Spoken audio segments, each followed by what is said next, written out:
Stream should be coming up any second now.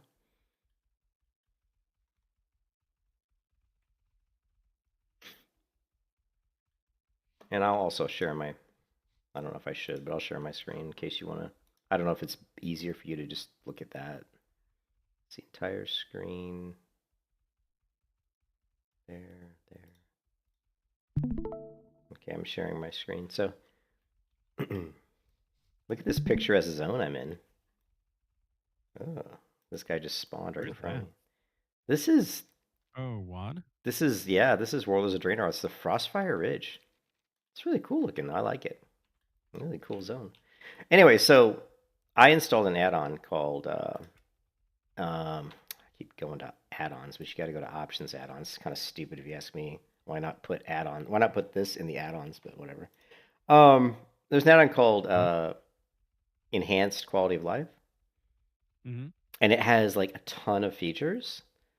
I don't, I mean, if I go to the interface, look at all of these features. There's like action bars and bubbles, visibility, nameplates, cast bars. It's even got like unit frames. I think it's got tons of stuff. But by default, most of it's pretty much off, which is great, right? But one of the things I found in here that I really like is visibility. So you can go into your bars. Actually, I don't know where that's at, but it's in here somewhere. It's because this is different. You can do this, which I like. Check this out. We can do mouse over, so we don't need to see our. You know me, I like a clean UI. So we can go micro menu. I mean, we can hide pretty much almost everything, right? We don't need this stuff because you just need to mouse over. It's like, I mean, when do you even ever need to go to your bags?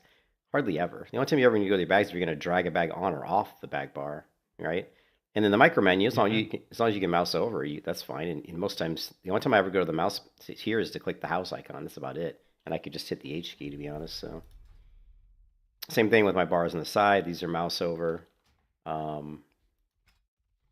Let's see, and somewhere in here, it's the regular bar here, bars. I don't know where the regular bars are, but they're in here as well. Here, they're right here. So same thing with all the bars. You can set them to mouse over, always in combat, while skywriting, hide while skywriting. Yeah, all that's mouse over, so we don't need that. Actually, we could do that. Like, for example, if we go options, I hate how I did that, but interface. Let's go action bar 2, hide while skywriting. Action bar 3, hide while skywriting. And pet action bar, hide while skywriting. Stance bar, hide.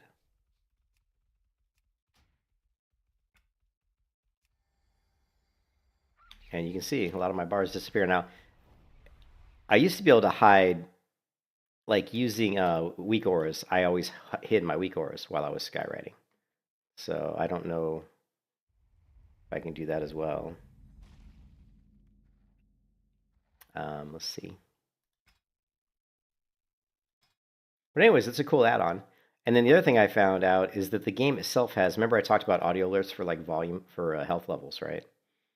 So if you go into options, audio assist, there's a thing called combat audio alerts. You can turn it on, but it's terrible. It doesn't work well at all. 100%. You get 100%. See. Sample text. Sample text. So you can go in here and say, oh, like say your health every 30%, but it's like crappy. It like starts, and then when you get to 0% on the enemy, it's like 10. The volume's like 10 times louder for some reason. So I turned it off. It was really, really bad. It like was not good. So I still haven't found a replacement for mixed scrolling battle text's audio list for my health. So I'm still struggling sometimes where I die or almost die because I'm not really aware of what my health is, even though I do have,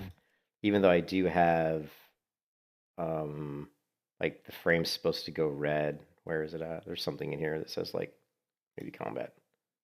Yeah, see, do not flash screen at low health. I've got that unchecked, so it should flash screen at low health. There's also, if you go into the nameplates, there's a lot of options in here on nameplates, and you can like go into here, and there's modern, there's thin bars here. You can go to blocky clean. The default ones are pretty good, although I think the spellcast bars are too small. So this blocky cast actually is probably a better one here because it's much more visible. Actually, it's probably a better, even though I don't like it. But then you can change the size as well. So we can just knock this up. Let's see. Although it's just changing the width, which I don't really like. So what I would want is one that's got blocky bars. Maybe, yeah, there we go. Or we can get the big spell bar. And then you can change the padding, right? The debuff padding. So we can move this up so we can get a little bit more padding. It's easier to see. So that's good. And then whenever you get... not believe in 0 padding. Yeah. And then when you get these airs, which were coming up in Battlegrounds a lot, what you do is close... Oh my god. Wow, it's throwing thousands of airs. When you get the airs, just if you reload your UI, usually it fixes it. Right? Let's find out. If you just reload the UI, the air usually goes away. So for some reason, whenever you edit the UI and do stuff, sometimes, and then you save it and close it, you'll start getting errors. So I would recommend that anytime you edit your UI or edit any changes that affect any graphical element of your UI, reload your UI every time. And you'll save yourself a lot of heartache. The other thing is the combat window down here. See this damage done down here at the bottom left? Supatees was saying that for... might not even been Supatees, it was somebody else, was saying that sometimes, for some reason, him and some of his other guildmates, it would go up to the left corner and stick at the top left corner of the screen and he couldn't move it. And he said it happened to him and other people. So he recommended using the details, combat meters, because those still work. Well, they've been updated. They've been updated. Well, they've been updated. Oh, other thing I want to show you. And now you can see that the nameplates are big. And let me kill this guy, and we can do hopefully a debuff here, right? So we'll kill this dude, and let's see. And now you can see the debuff. See. Although, why is my wing clip not applying? Oh, it's not showing wing clip on the debuff. Did you see that? Interesting. Yeah, I think it's good that they started, but they are missing so many pieces. I wish that they didn't just cut it off. Cut what off? The whole add-ons yet. It's like they didn't cut off add-ons when they redid their UI. Yeah, some of them still work, you mean? There's a lot missing. Yeah. So anyways, so now we have to go into edit mode, and we have to go to... what is it? Maybe not edit mode. I don't know how to determine what debuffs are going to show, because wing clip's a debuff, and it should definitely be something I would want to see it on the enemy back into the unit frames. There's a couple of options, or not the unit frames. Yes, it's not the unit frames. It should be the nameplates. Yeah, that's where I was going. So if we go to nameplates, I'm wondering if there's a place in here. There should be down to the bottom. There's 2 check marks that you can do. Debuff, skid style, nameplate information. Enemy buffs. Under... Ooh, big debuff. I wonder what that does. Let's try it. Ooh, what's this? What is this? It just puts it on the right? What's the point? It's on the left. So enemy player, not friendly player. Debuff padding. Yeah, I don't know. So apparently it's determining what it thinks is a debuff, and apparently it doesn't think a wing clip is a debuff, which I completely disagree. It's obviously a debuff.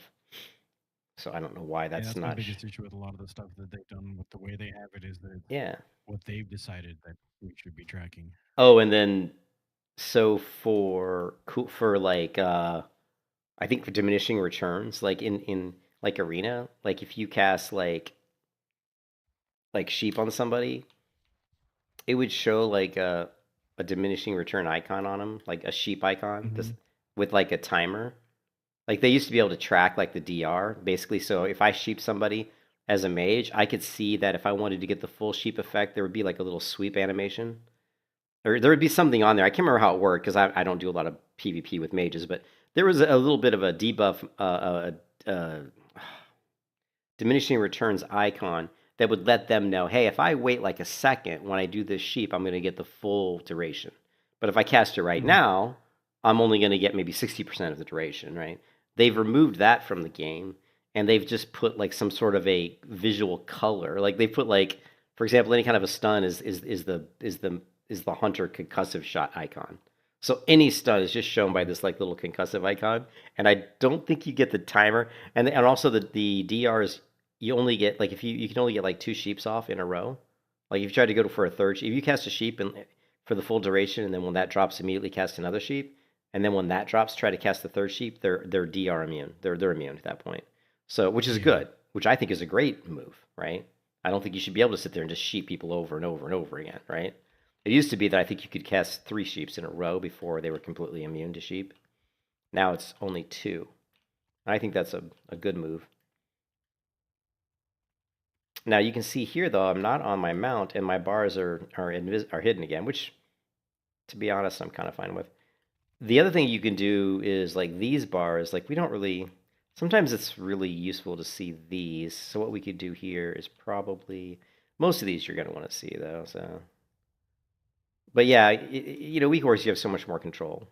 For example, a lot of times you might want to see your buff bars here that I have, but you might want the opacity to be set at like maybe 20 or 30% so they're not so like bright. So just enough so that I can see, hey, this is off cooldown, but not enough that it's like kind of obscuring my view. And then once you go into combat, the opacity goes back to a full 100%. And it's it's very vibrant. That's something I like in weak auras, but anyways, I don't know what's going on with these bars because I only said let's go back to add-ons, interface, and I said hide while skywriting. But for some reason, it's also hiding them while I'm not skywriting. So hide while skywriting.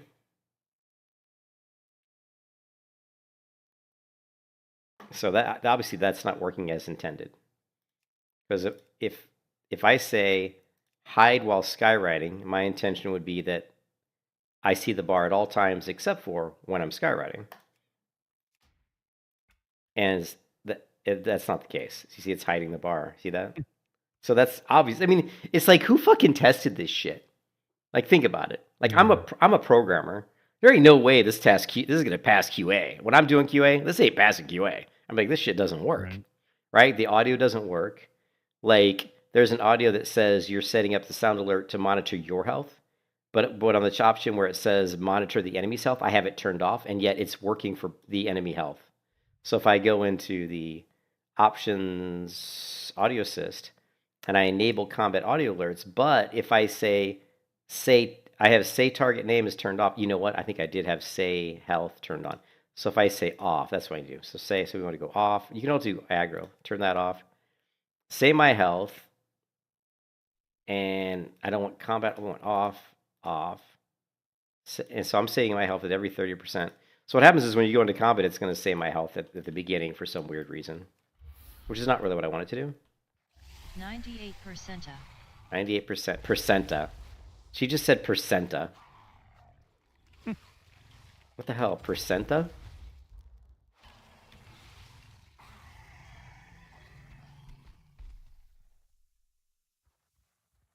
But the intent... Yeah, I know. It's percentile, but she said percenta. Because they're using AI. I mean, everything about this expansion so far screams such a lack of polish. Like that's not AI. That's just TTS. That's built into your computer. Oh, is it? Like if you had an Apple one, you had different ones. Okay, well, I'm just saying that why does it say percenta? I think it's saying percentile, and it just sounds weird because of the way that the zero voices.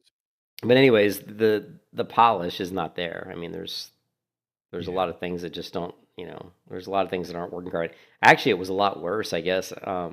When it first came out, I guess there was tons of really bad bugs, especially in PvP. There's videos you can go out where people were like one-shotting people in battlegrounds, and I'm like, it's just like, how can you not test that? How can you not have someone who's skilled? How can you just, all you got to do is bring it. I mean, you got people on your payroll or people that you use for casters. You got Super T's, you got Fenrici. You have all these people that have worked for you at Blizzard that are very knowledgeable in PvP. All you have to do is say, okay, here's our first pass.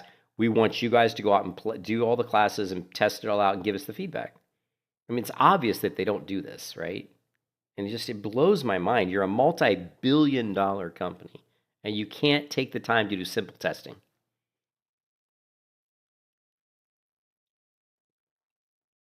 It's crazy. And look, so I queued for the random training gowns, which I thought would have been an instant pop, but it's not popping. I've been in the queue for 23 minutes, so that's been a waste of time. So yeah, leveling. If you don't want to do quests, leveling's been kind of a pain in the ass. Yeah.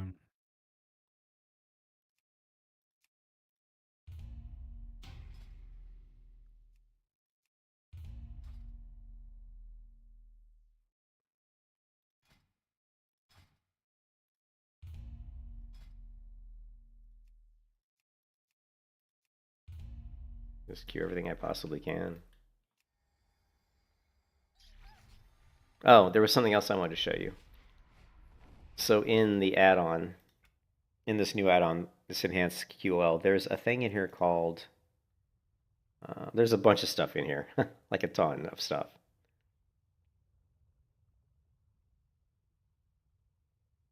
There's one thing called mover, and it is exactly what you think it would be, enable moving global.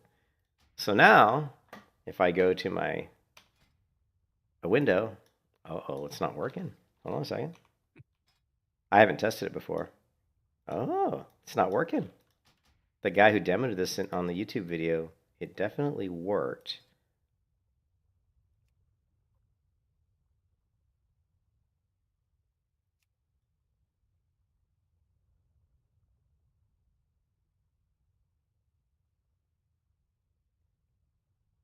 Hold the scale There's a modifier. modifier to move frames or something. Well, it Second from the says bottom hold option the under global. what? Second from the bottom option, it looks like it requires a modifier. Yeah, I'm looking at that. It says hold the scale modifier, which I don't know what that is, and right click. What is the scale modifier? No, under global settings. You've Yeah. got a checkbox that says you need the modifier to move. It looks like it was shift key.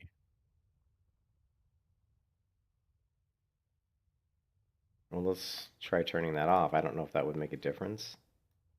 Yeah, I guess so. That's weird. I don't know why you would want a modifier. Let's turn it back on. I'm curious. You can do it accidentally. You have to do it intentionally. I'm wondering if that is seems a probably little that. I would imagine that's probably just the shift key, like you said. But as you can see, there's a ton of stuff in here. Yeah, shift key. But I mean, again, that seems silly to me. But that's nice because I noticed that Blizzard's default UI, which again is a big mistake, I think, on their part. I don't understand why. I mean, whenever I set up a UI in Classic WoW, I always install Move Any, which allows me to move anything, basically. For modern WoW, I got demodal that does that specifically. Yeah, like here. I mean, there's certain things that, and the other thing in here, I don't like the map.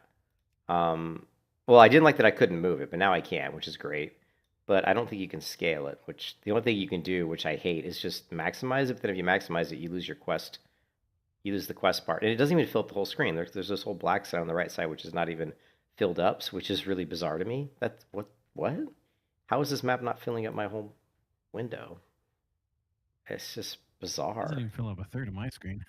Yeah, well, that's because you got that massive wide screen. But it doesn't make sense. Why would it not fill up my screen? And the other thing that the quality of life gave me, which I was super happy about. Do you notice anything different about my UI? I'll give you a hint, top right corner. Oh, square minimap, nice. Yeah, it's I hated the Dragonflight minimap.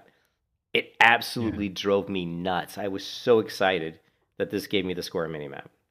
Just beyond thrilled because it looks so much better. And that's actually part of the enhanced quality of life. If you go to interface and go down to, as you might imagine, minimap and world map, and go right here, square minimap. Look at that. Add a subtle border when the square minimap is enabled. Yeah, let's try that and see what that looks like. I think it added it already, but let's take a look. 100%. Oh, 100%. Let's I thought we turned that off. No, it was still enabled. And again, anytime you're changing these things, always do a reload. Because it's just their shit's it's buggy as all hell. I mean, Blizzard is the worst. Do they have a fucking India fucking IT group doing this shit, man? Are they like out? That they have, to handle some of this stuff rather than just building it in. Mm-hmm. Yeah.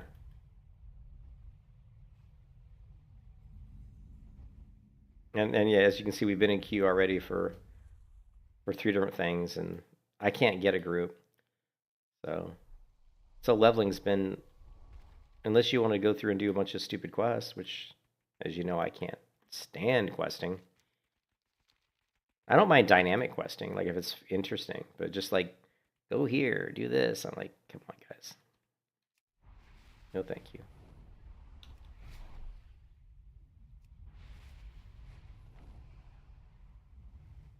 This is this is an elite.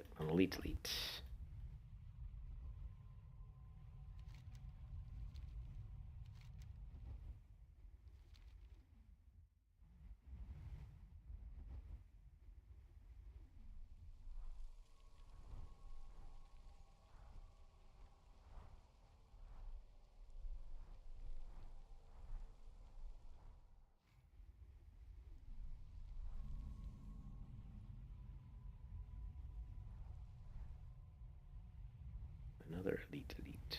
Hmm.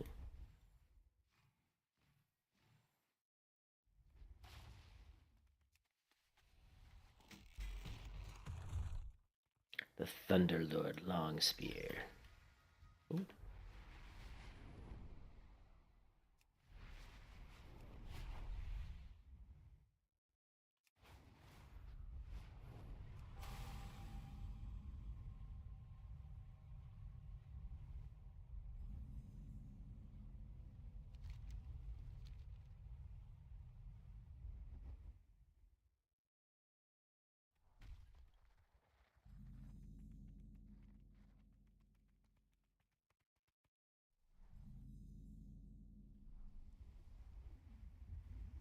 Oh, a Frostwolf Shaman Stone.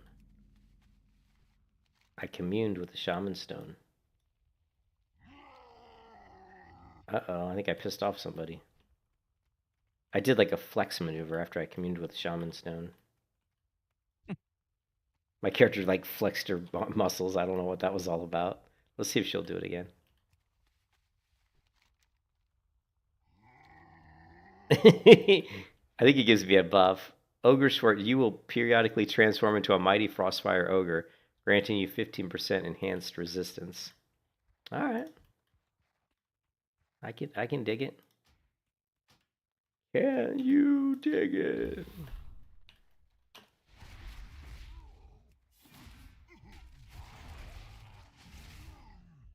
I'm a big ogre.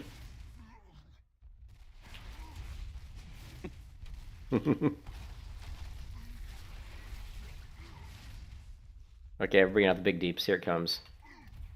Boom. Boom. Oh, these guys got a lot of health.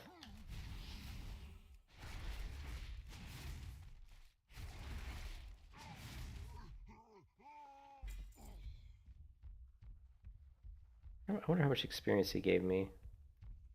Maybe I can just grind these mobs for a little bit. We'll do some old-fashioned leveling.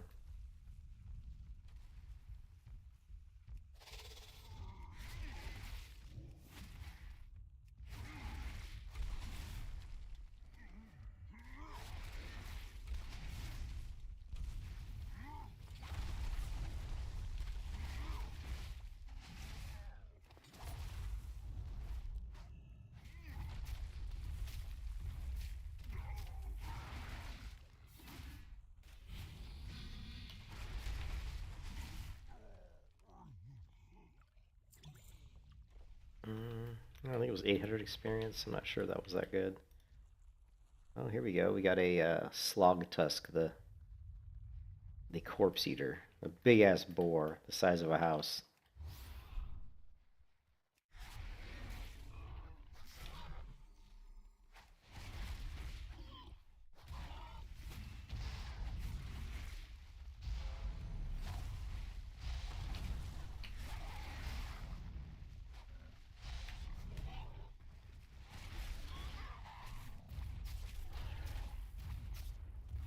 Big damage. Big damage.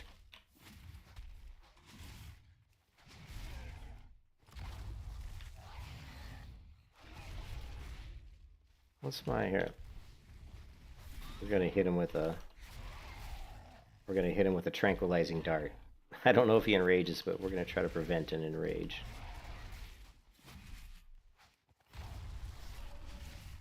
I can see a boar enraging.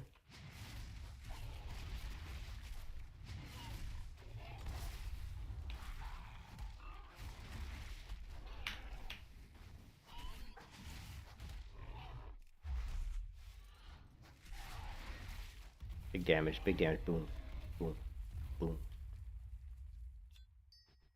All right. Yeah, I should pick up. I'm thinking. What do you think? Herbalism over mining, or mining? I don't know. My warrior's mining herbalism. I don't. Herbalism seemed to make more money, to be honest. Believe it or not. Hmm. Because I believe Interesting. Yeah, I thought herbalism made more, but I don't. It's been a while. I don't really remember for sure. And they both made money, but I'm pretty sure herbalism was making me more money in the War Within.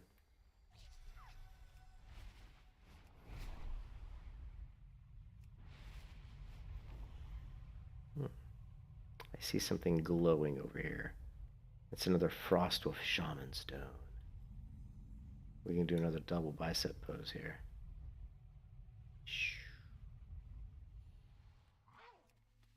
Here. Ooh, touched by ice. Ooh. Your enemies are sometimes frozen by your presence. Nice. Sometimes I don't see any enemies.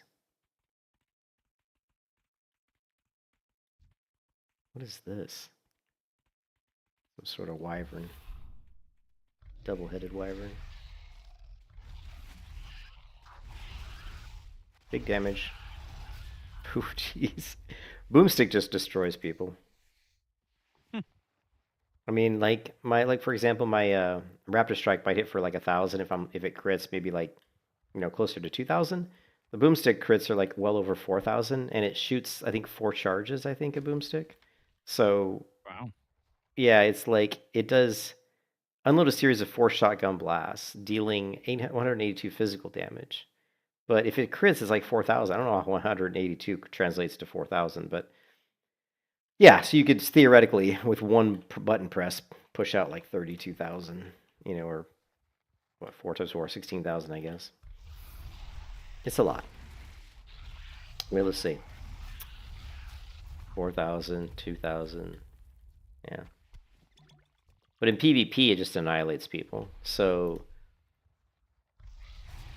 and it's kind of like, hunters are kind of sneaky, right? Like, because of survival hunters have pretty good movement, and because of disengage, just all the things that happen, especially even if they wanted to even like throw a frost trap on you, it's gonna you'd want to kind of prevent them from doing the boomstick on you, but it would be kind of difficult, to be honest. If I freeze this guy, and let's say maybe I mean, I could do a boomstick on him right now. Of course, one tick of boomstick, they're probably gonna want to CC me.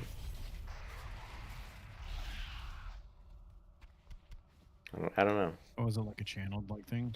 It's a channel thing, and it ticks 4 times, and each tick does a lot of damage. So it takes about, I would imagine every tick's probably like I don't know, maybe half a second, a quarter of a second. It's like boom, boom, boom, boom. That's about how long it takes to do the 4 shotgun blasts. But yeah, if you stand there and get hit by them, and in PvP, you are going to take a serious amount of damage. Hey, I got a group. So I am level 42. I'll probably be like a lot higher level than that when I get out of here. So You need something? Have a I should good hope one. so, considering that you're like 95% of the way through that level. Good day to you. well, yeah, but I mean, just the amount of experience bonuses we have, or like, Okay, let's reset the damage meter. Let's see how we do damage-wise. All right. Okay, here comes the boomstick. Boom, boom, boom.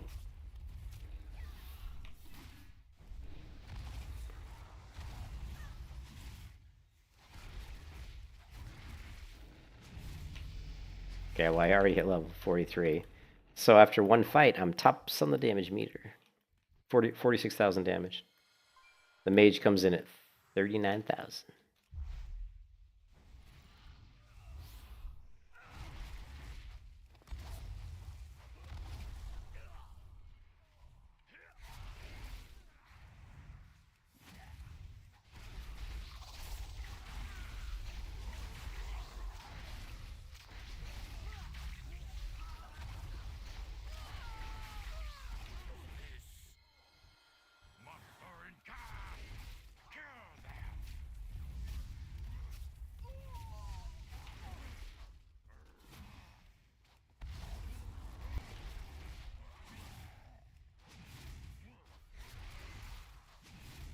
mage is number 1 in damage. This mage is putting out some good damage. Let's see what level the mage is. The mage is, well, she's level 80, so she better out DPS me. She's level 80. Usually the highest DPS, unless they're geared, is going to be lower levels that have No. heirloom gear. True, but the problem is the higher level 8 characters have more skills. You know, they've got more abilities. Yeah. And so far, usually the ones that are in the tops are usually like the 80s. Just because they have more, you know, more skills, more talents and stuff. Plus, I don't know why they would be running low-level dungeons. I don't know if they're doing like some sort of Are you doing the reputation. time walking or just the regular dungeons? This is the time walking. Because they seem to be popping Usually faster. Time walking has a quest to get a piece of raid gear. Okay. Yeah, What these happened just recently. these just seem to be popping a little bit faster than like the other one was like well no, I'm confused. I'm not doing the Warlords of Draenor. I'm doing the time walking Warlords of Draenor. I'm not doing the Warlords of Draenor dungeons, so Yeah, just like the time walking event thing, right? I don't know if that's what it's called. It's called Wrath of the Lich King something or other. Like if I go to Q, it's called random. Yeah. Actually, I'm doing random Warlords of Draenor, which I thought I was doing time walking Wrath of the Lich King. Weird. You know what I they could have say. sworn it. I think use on the other one. I could have sworn I queued for the other one. ones can have that weekly quest. I'll give you a piece of raid gear.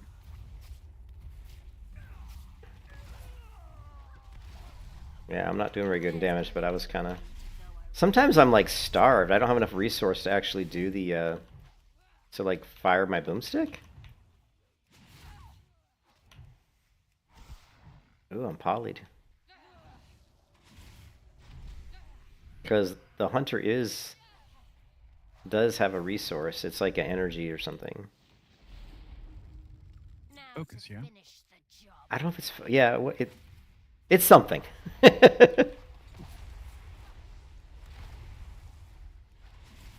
you more than you can handle.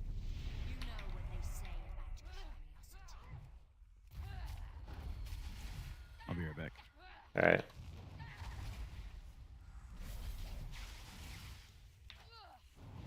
Guess my pet died. Which is weird.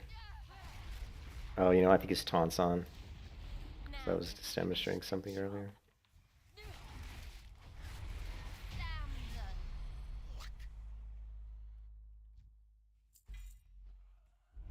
Yeah, we're doing the time. I mean, it's giving us the time warped badges.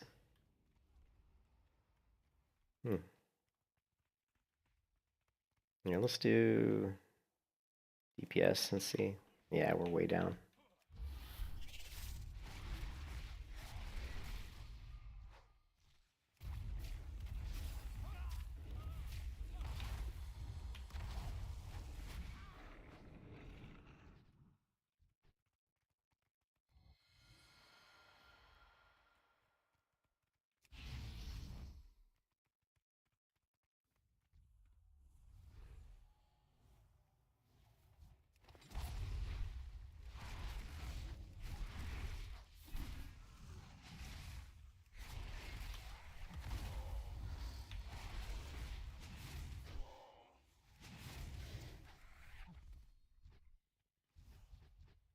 And I can't skin shit.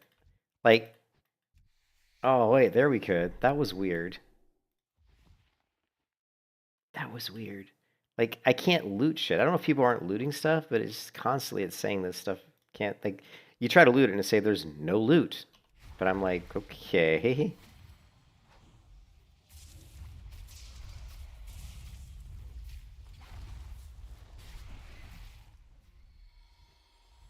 I don't know if people just aren't looting or if the loot's completely broken.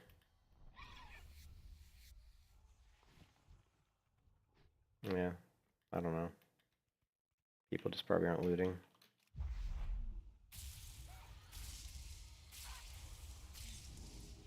Oh, that sucks. I think I aggroed the shit out of those guys. I probably should have ran over here and then. Yep. We got ads. We got lots of ads.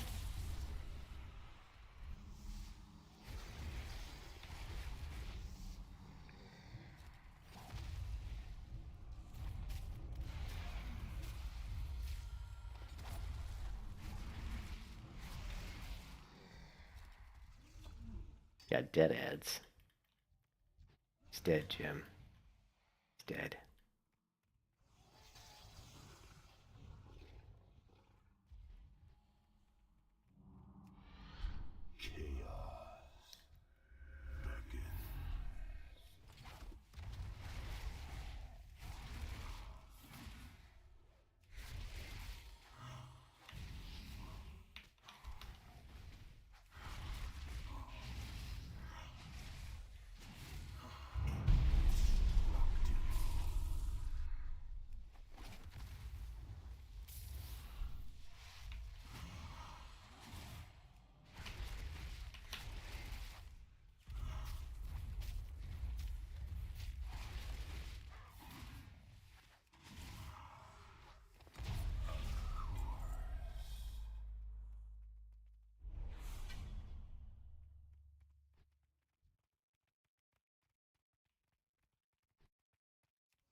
Mm.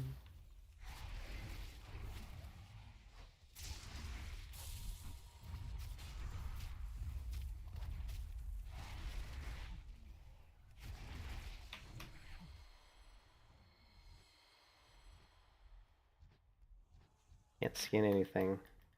Like, what's the point of being a skinner? Like, I never can skin anything in dungeons. Like, I can't imagine that people aren't looting. So I think there's something wrong with the loot. It's got to be, because like it's been a consistent thing in every dungeon where I can't skin. If you're skinning in dungeons, you have to make certain you have the skinning for that expansion. No, I was able to skin a couple. Like literally, like some of those dragons I skinned, like 2 of them, but 2 out of like 50 or 30 or however many we killed, at least like probably 30, right? I mean, you can't tell me that out of like 30, only 2 were skinnable. That seems, even if it was just round robin, I would get more than, 2. You know what I mean? So it's just weird.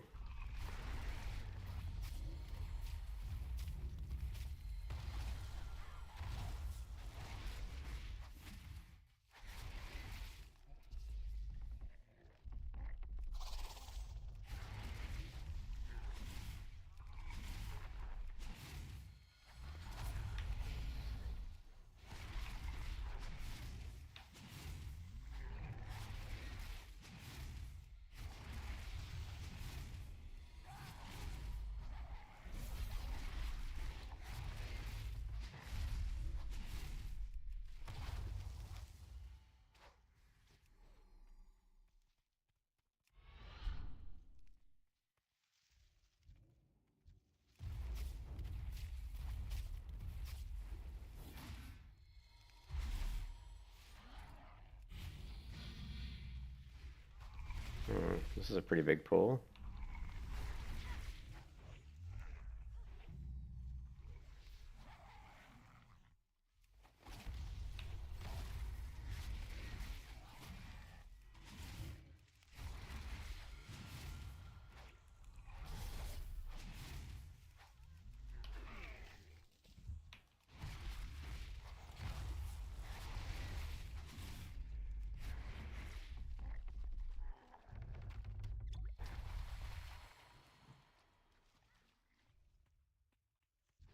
Well, plus the fact that the loot icon just constantly shows up across all the mobs blue. Like every time you go into dungeon, like the the sparklies, it just never leaves mobs, which that in and of itself is wrong.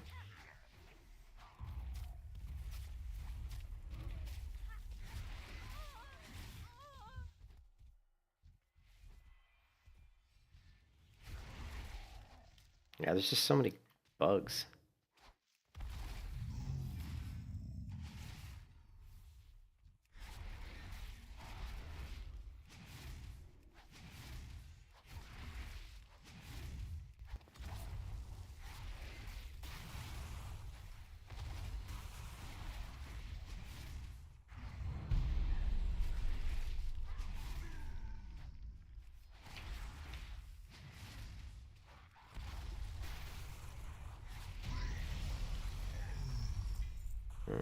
There you go, blue level 44. Nice. 42 when we entered, already 44.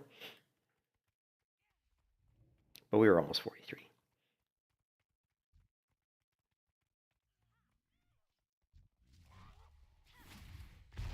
I hope my pet makes it down. Does he not make it down? Dismiss. Summon.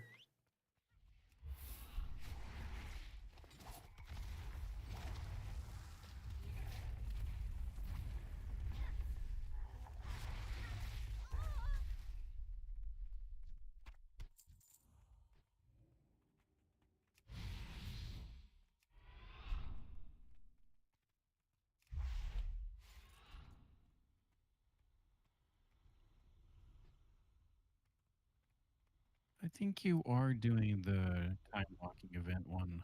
I guess. I Because don't. if you had Warlords of Draenor, that Mhm. wouldn't be a dungeon you'd have access to. Why? There's no truth in it. No, no, no. Only in the taking. I see that now.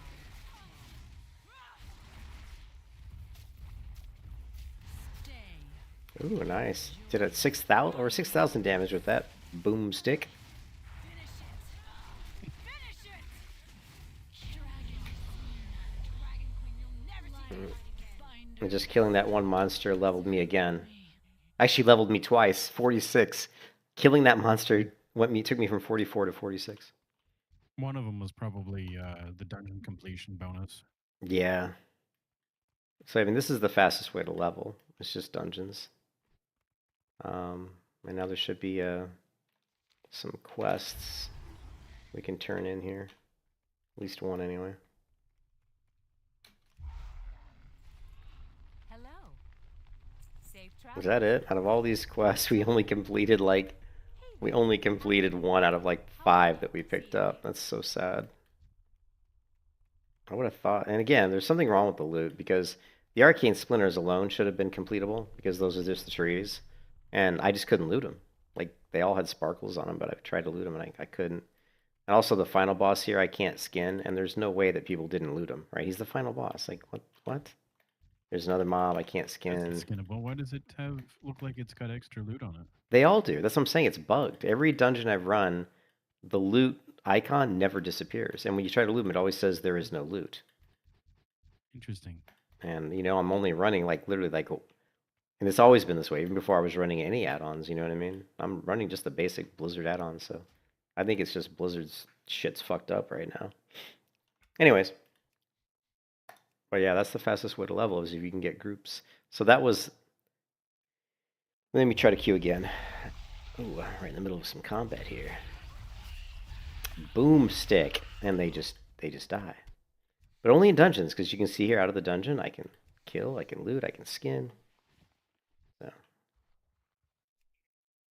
So let's go here. We're queuing dungeons, and I've been doing the random time walking dungeon because it says 56,000 experience versus 37,000. So I'm going for the big daddy.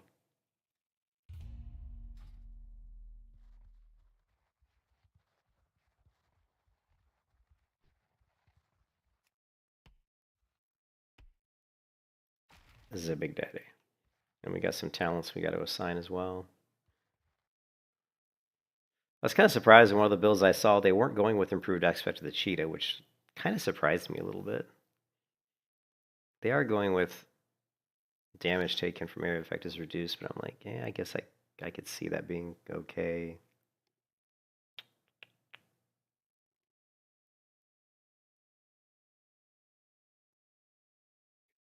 Two of two. They're also not going with camouflage. I would think for a PvP built on 100, you'd always go camouflage. You and your pet blend into the surroundings, gaining stealth for a minute. You also heal for 2% of your maximum health every 1 second while you're camouflaged. I mean, doesn't it seem like you'd want that for PvP? Definitely for battlegrounds. Maybe not for arena. I don't know. It seems like it could be pretty useful.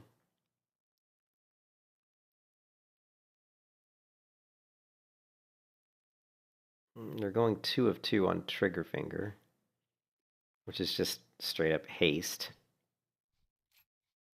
They are going with improved aspect of the turret, which is the cooldown's reduced. Which I can see that. That makes sense. Makes me wonder if their lack of camouflage is like, no, it's It says you and your just pet. underneath It the doesn't accessible do your space. group, though. It doesn't do your group, though. The old camouflage would camouflage your whole team, right? This one Not does that it. I knew of. Yeah, there was a camouflage with Hunter that would actually camouflage you and your. Or maybe no, it's the Rogue that did that. Never mind, it's the Rogue. I know Rogue had that. Rogue Travis had it. on it. But anyway, I haven't still, I heard mean, of that. Hunter's Evidence. But this one even heals you, and in the old one, I don't believe the old one healed you. He just stealthed you. At least the one I remember. And then for the other tree, we got 2 out of 2 here. They do pick bonding. Mastery increased by 30%. You gain 5% increased mastery from all sources. That sounds pretty good. And then they also take Bloody Claws. Each stack of Mongoose Fury also increases the damage of strike as 1. Well, I don't even... What is strike as 1? My hotbars are disappearing again, by the way. Hold on a second. Why are my bars disappearing? This is so bizarre. So this is not working. So let's get rid of that. Get rid of this.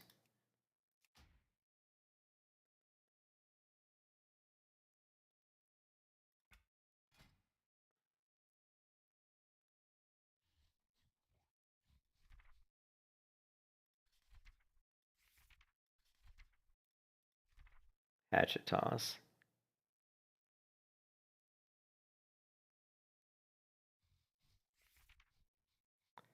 I don't really know what strike as 1 is. Is it another talent? Here it is. Consuming the tip of the spear provokes your pet to attack the target. Okay. And then this one says each stack of Mongoose Fury also increases the damage of strike as 1. Okay. Alright. Just more damage, basically.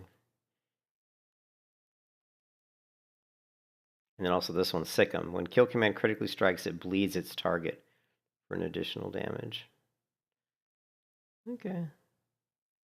Let's go ahead and grab the bleed just for the hell of it. Now let's do this one first.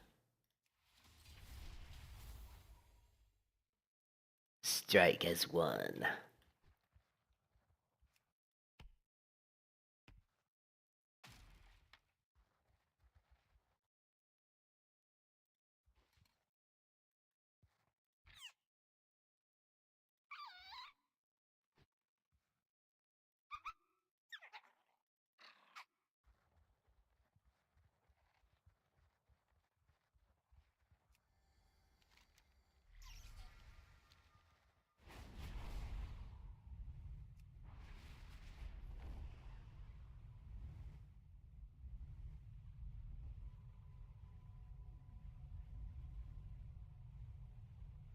What is this?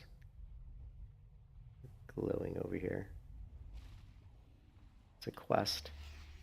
Phasing back and forth in time. These flickering ornate boots are adorned with a lavish V on them. Bring the boots to the Khadgar's tower. Okay. Good.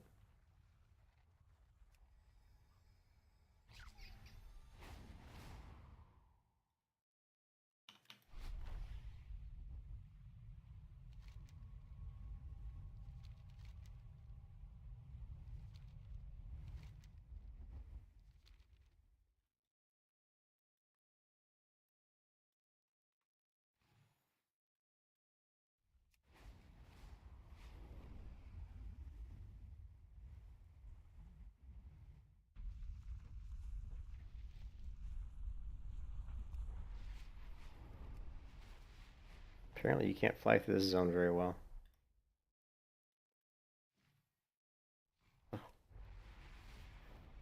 Oof. Ah, smoke! Ah!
Yeah.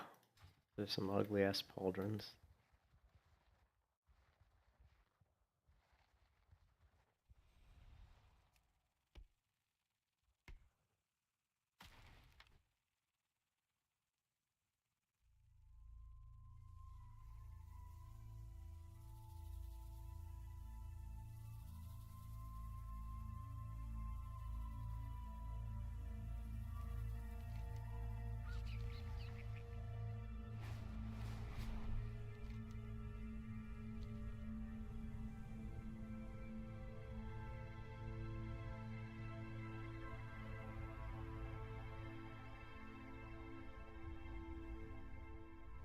Talador. Oh, we're coming in on Shatrath City. What? This ain't the Shatrath I'm used to. What the hell is this thing? Blizzard really was stupid when they wanted these different, like, versions of different places. Really never liked that concept. Whole time travel crap is stupid in an MMO. It's a fantasy MMO. It's not space, it's not sci-fi, it's not time travel. It's orcs, humans, elves. Getting away from that is just lunacy in my opinion.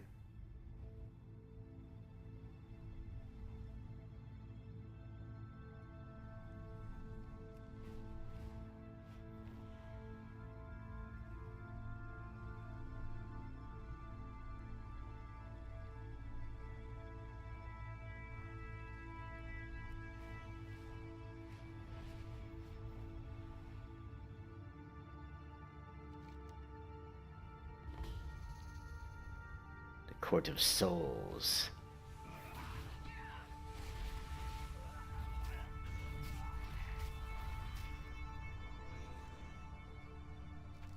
Wretched mortal.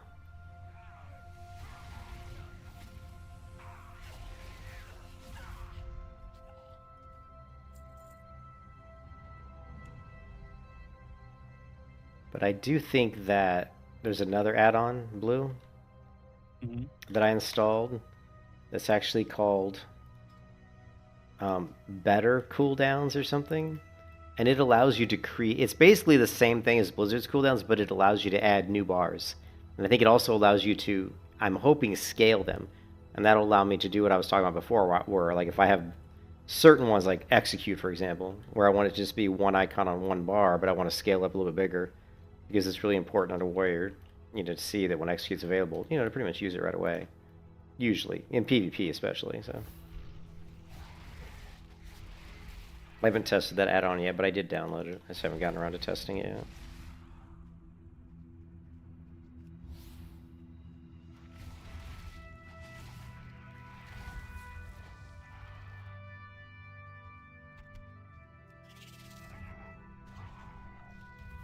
Say hello to my boomstick. Boom.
What was I doing Stormwind? There was something I was going to do in Storm, but I can't remember what it was.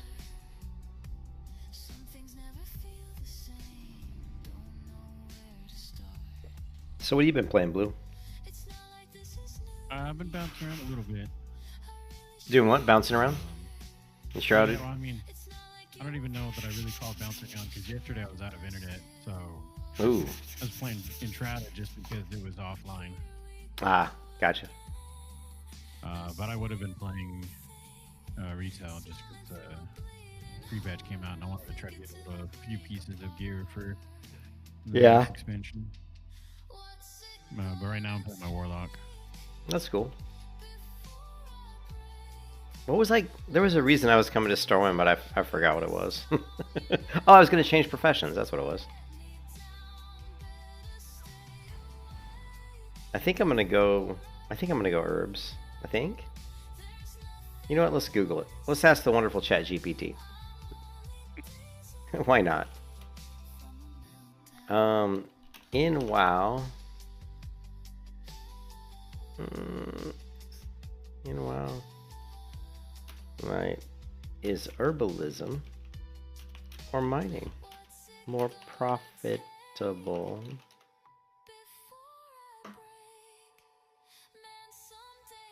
Herbs are in consistent demand because of alchemy potions for raids, dungeons, and keys. That keeps prices relatively stable. Ores can fetch big spikes in prices and crafting professions suddenly, if a crafting profession suddenly needs them for gear, jewel crafting, or smithing, but is less consistent. Yeah, that's kind of what most guys recommend combining herbalism and mining for maximum income, especially early on because you can sell both. That's kind of what I did all through the last expansion. Was just I just did them both, you know. But I kind of want to do skinning. I kind of want to see if we can make some money off leather. Plus, I'm curious what leather will offer in Midnight. I am curious what it can offer. So looks like we got some trading post currency, maybe 300 trading tender. Hail to ye, adventurer. Savage Crimson Turtle. Ooh, that is a crazy looking village. that villager's city cap is pretty funny. Did you see that, Blue? Look at that cap. Looks funny on a Worgen, doesn't it? Yeah. It looks funny on a Worgen. Ah! That's pretty funny, too. The weapons always look stupid. They have the new WoW aesthetic I don't like, which is the very cheesy, just way too cartoony looking. Yeah, they always look terrible. Like the shield, all this looks like garbage. The crimson sweat. Actually, my Warlock because it sort of makes sense because I've got the head of a demon lord. Well, I mean, if it matches, it matches, but just that I do like it, but it is an option that I have. But this kind of glowy golden, I don't know, it just looks cartoony, too cartoony for me.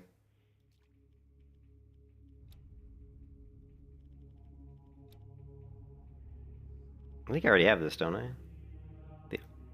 The Thalassian Archer's Quiver. Oh, I guess I don't have it.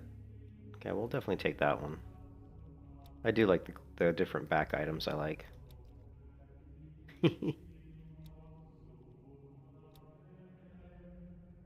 Yeah, Reptilian was trying to get me to use this mailed chest piece, and I like it, but it's red, and I don't have anything that matches it. It's like got this chainmail with... Yeah, if you see it like here, if you hide armor, see? This is what it looks like. It's like this little chainmail. Yeah, I never noticed the red behind it before. That's interesting. It's just really hard to match it with any of my clothes. My whole outfit's like kind of brown, and so it looks bad. But if I had like red, like if I had some sort of red outfit to wear with it, I think it could be pretty cool. And then this bow's kind of is okay. Oh, it's like that. Never mind. And then there's this Reigns of the Brilliant. Here's your more rainbow puke. That perfect example of what Volstay's talking about.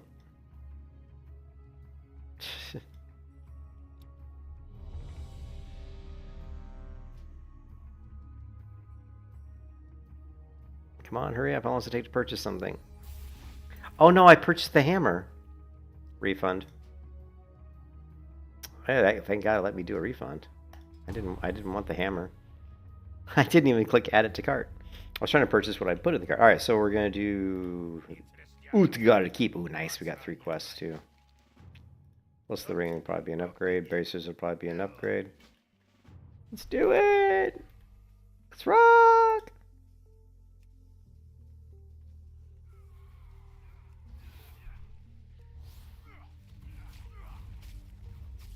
I don't know what my pet's doing.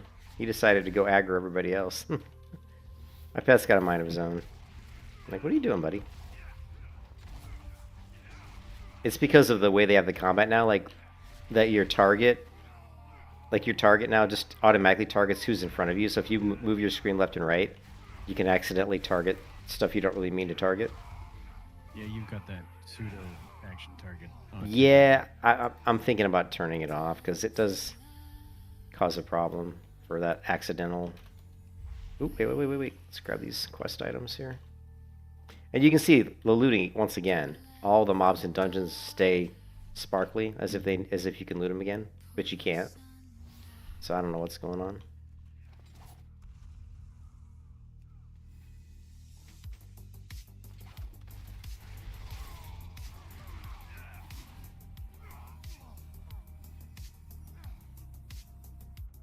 And my damage sucks. I'm at the bottom of the damage meter. I think it's because I was fucking around. Just toss in a boomstick. And I'm third on the damage. Yeah, you know, they were saying that Infliction is probably one of the best specs for PvP right now. And they also said that ramp up time, and so like I just well, that's what's so good. Running through the dungeon, and it's just like it doesn't. Yeah, it's not good. Not good in that, but it's good in PvP because in this phase of PvP, like in this expansion, the blowing people up isn't the same as it used to be. So, like killing people is much slower now. Like damage, you don't see big chunks of damage coming off, and because killing takes a lot longer, classes that just do constant pressure over time can benefit from that. And of course, the Warlock is a perfect example of that.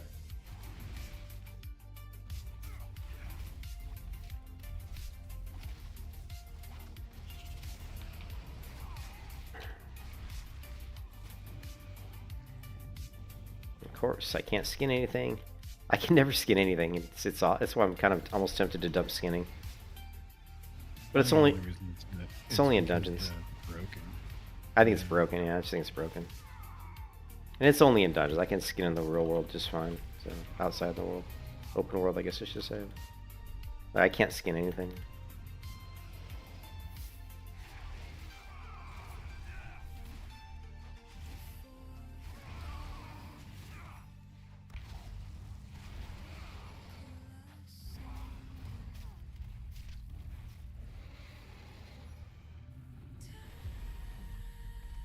Can't skin. You can't tell me people aren't looting these things. Just no way. None of those dragons I can skin.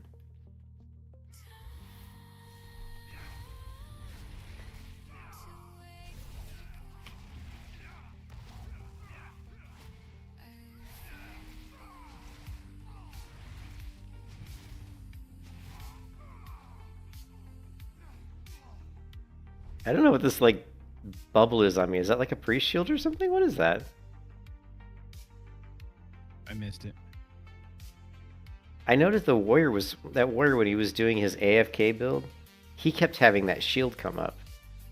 It's like a circular blue. It almost looks like a mage's arcane. Almost looks like I was gonna say it looks like a mage's arcane shield. Only it's got like 3 little diamonds top left. 12 o'clock, 3 o'clock, and 6 o'clock.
Yeah, if you get dungeon pops, you can level very quickly.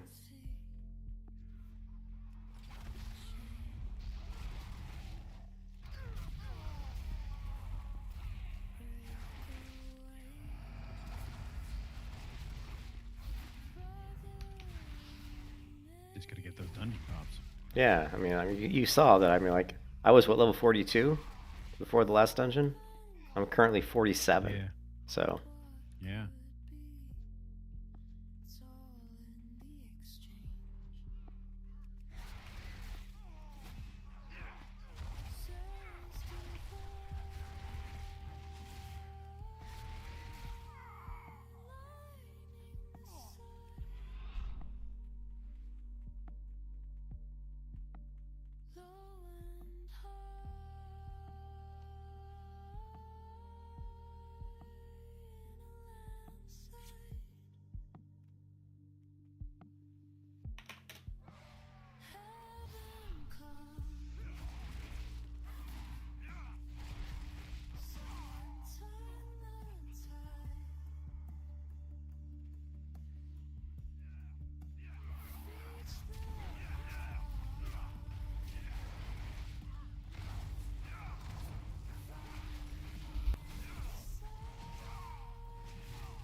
Fucking blinded me. Let's get ready to interrupt this person. Why can't I do the interrupt? It's because I got blinded.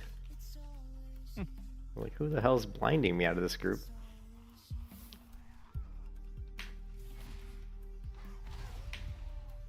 Yeah, I saw the silver price went up to 118. I told Valsay, I'm like, shit, I got my coins are even now. I paid 111 for the first coin, 118 for the other two. So actually, I'm on top. I go, I made money. If I sold my silver coins back, I'd make $5 or something, or $4. He bought like 40 of them though, so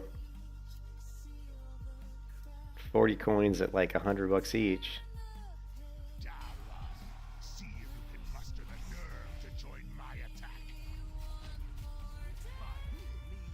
Don't assess the situation you're half-wit. Just jump into the fray.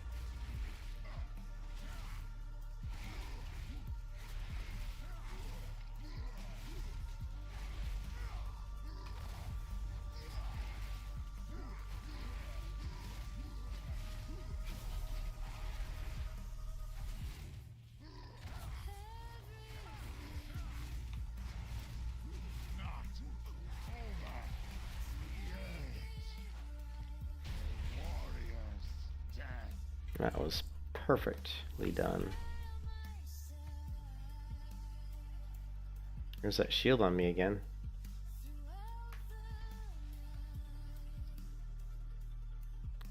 Or I'll send you a picture of it. There you go. Oh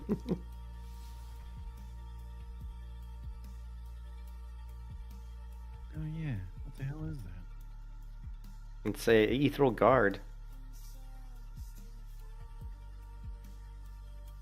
I don't know. It's ethereal guard. I don't know who casts ethereal guard. It's pretty cool looking though. I like it. I think it's maybe a warrior. Is there a warrior in the group? No, there's not even a warrior. We have a hunter, a shaman, a mage, and a dragon, demon hunter. So I don't know.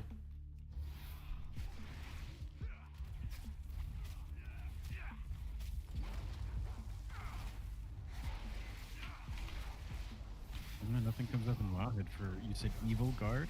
No, not Evil Guard. Ethereal Guard, I think. I think it's Ethereal Guard.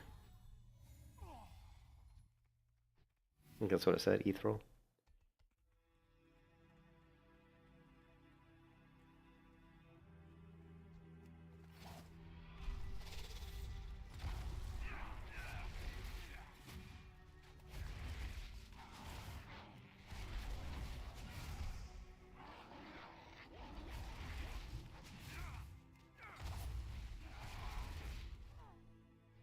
Nothing? No Ethereal Guard either, huh? I don't know what it is. Tip of the spear.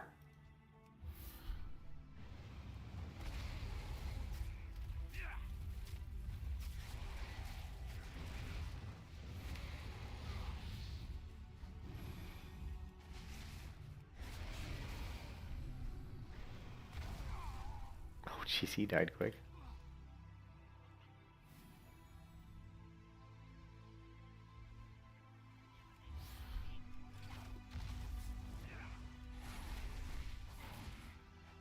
Nope, it's on me again. It's called Ethereal, yeah, Ethereal Guard.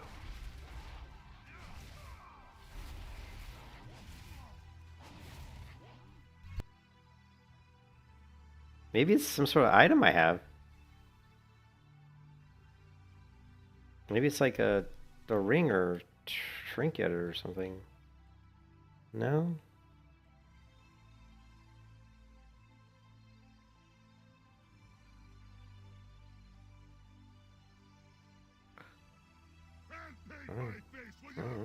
I'll have to Google that.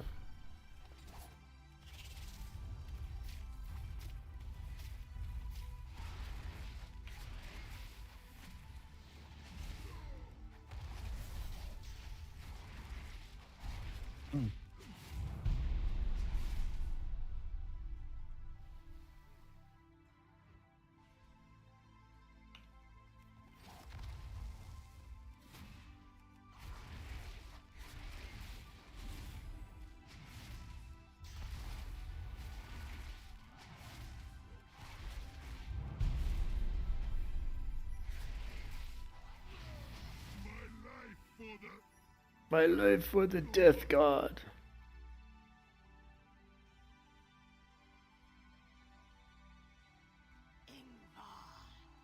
Your pathetic failure will serve as a warning to all. I arise. Arise and carry out the Master's will.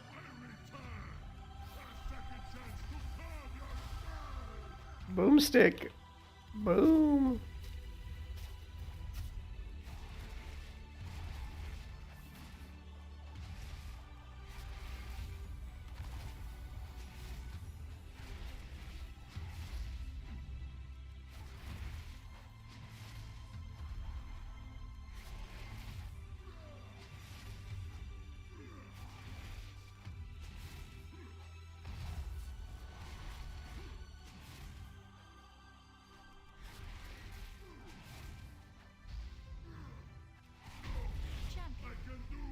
My mother and father to speak with me of our kingdom's future.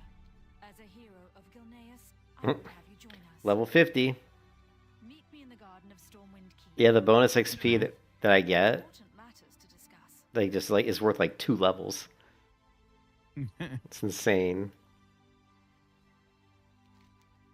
Is there any quests? There should be quests that I finished, right? Hang on a second. I think if I jump down here, we should be able to turn in a quest up here.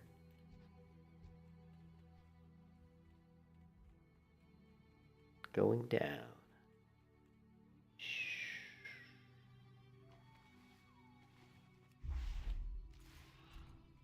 Going down.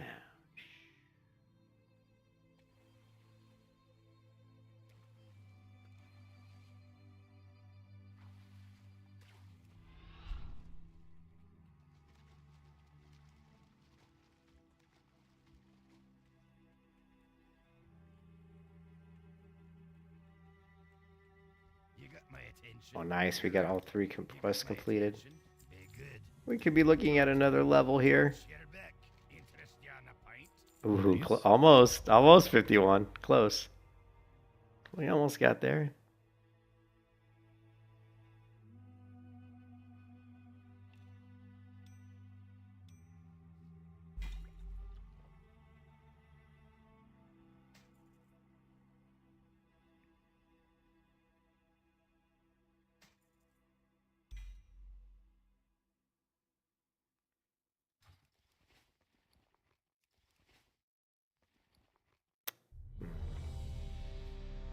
Ooh, you're queuing us for another dungeon. Nice. I'll be a part of that. Thank you very much.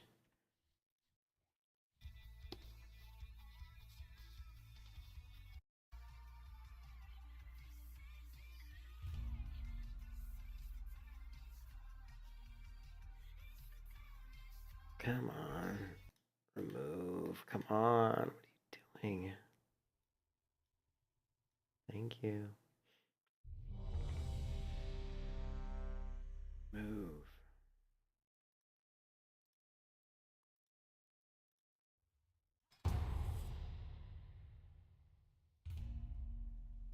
Gundrak.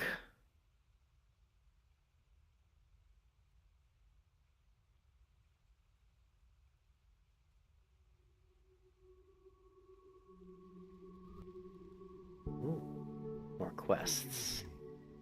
Who you? Hello, man. Who you be? Hey there. Okie dokie, we got the good stuff.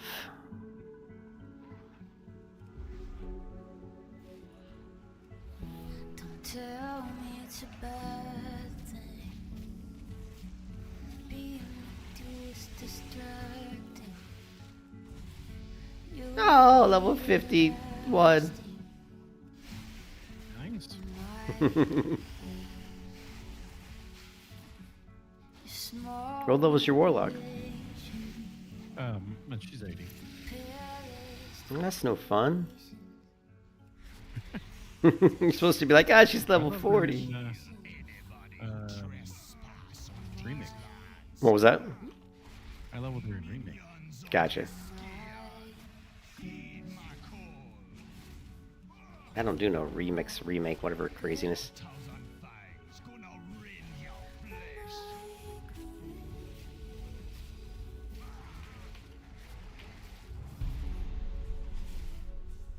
Cast the poison hazard.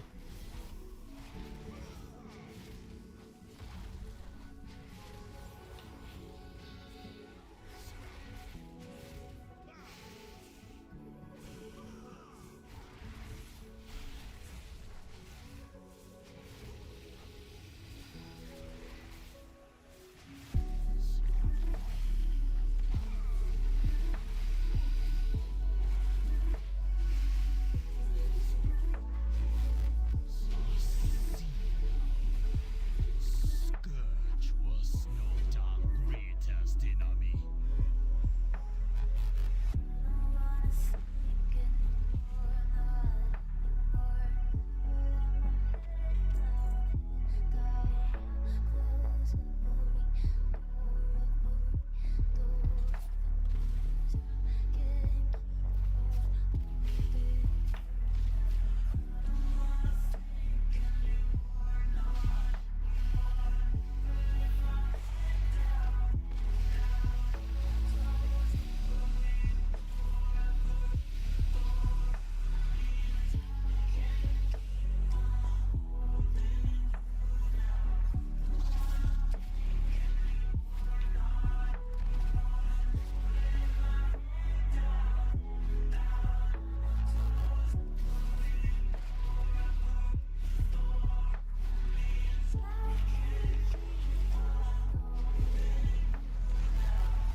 Can't see my fucking health. I hate that I don't have health audio alerts for my pet or me. My pet just died and I had no idea he was even low on health.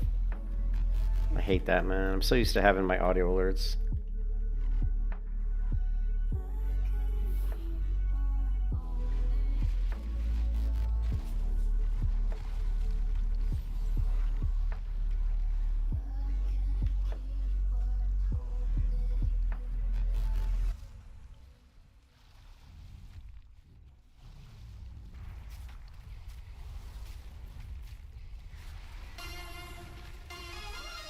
think out loud. Whoa, I'm low on health. Jesus.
We fought back the Scourge.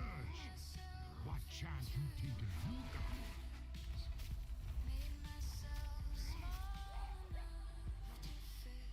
Get ready for something much bigger.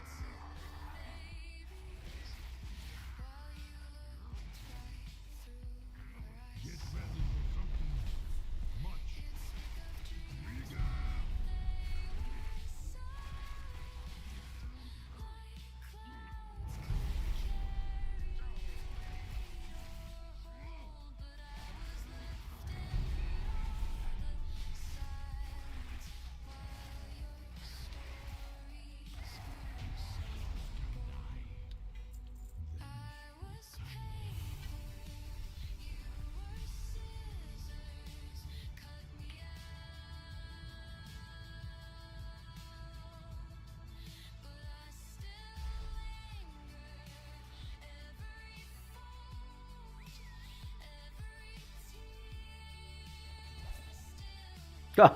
Did my trap bounce back in my face? What was that? I threw a freezing trap and it went forward and bounced right back. That was funny.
Yeah, I am. I think it could be a fun. I don't really have any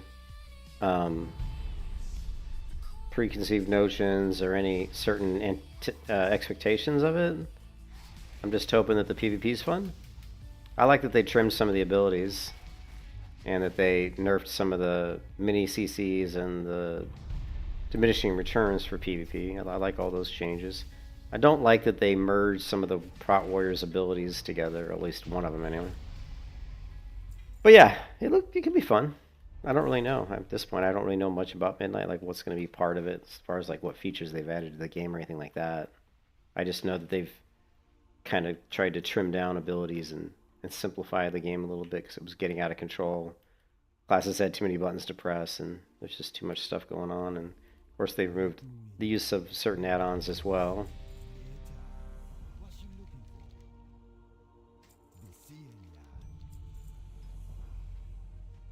So yeah, it should be interesting.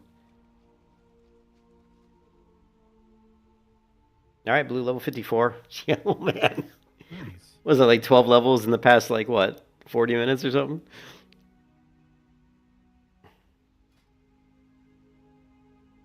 Yeah, about that. It was fast, yeah.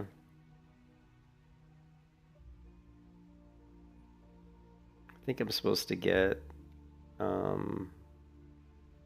I got the turtle. What am I missing? Oh, I didn't get this ability, which they want me to get, which unlocks this next tree. Then we're supposed to get, apparently, we're supposed to get Binding. I don't like Binding Shot. I mean, I know it's good, but I always found it kind of annoying. How come? How come? I don't know. For some reason, it just didn't feel like it flowed into my combat very well. It didn't, like, my combat's all around, like, getting in, doing damage, getting out, like, kind of movement. Binding Shot, like, kind of forces people to kind of be in a certain area, which kind of feels restrictive to what I'm trying to do, if that makes sense. You know, like, it's okay, I've rooted that. Well, I mean, I guess it's good for a self-peel. Like, if I'm just trying to get away. You know what I mean? Yeah. So it's probably, I think it's a good ability, probably. I just, not one that I was ever very good at using, I guess. It's probably the more apt description. No, but we do pick up Intimidation, which is nice. I love me some Intimidation. We also pick up cooldown of intimidation is reduced by 20 seconds. Okay. And then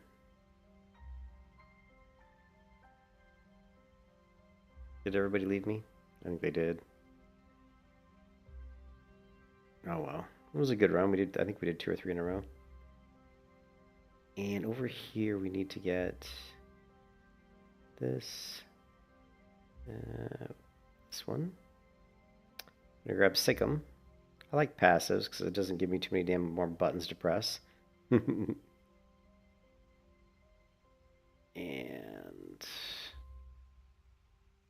we don't get improved wildfire bomb. That's a little surprising.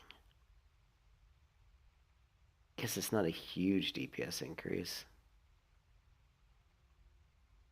And we grab pet gains attack speed for bleeding enemies. Okay, I can see that. We also grab mongoose rounds. Damage one or more enemies with your boomstick increases rapid strike damage. Okay. And strike is one, which is just another passive. So I can see where that would be good. And then we grab takedown. You and your pet leap to your target, and strike is one, dealing 5,168 physical damage. For the next 8 seconds, the damage dealt by you and your pet is increased by 20%. Shit. This is like a badass ability. Takedown. My alarm just went off. Means I have to take my medication.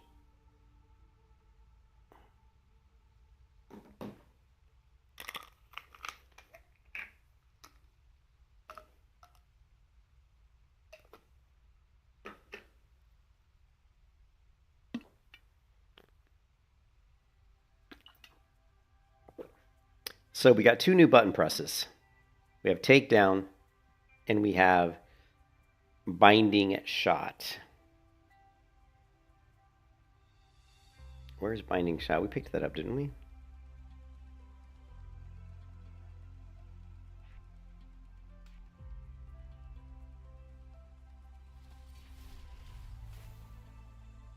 Or maybe we didn't pick it up.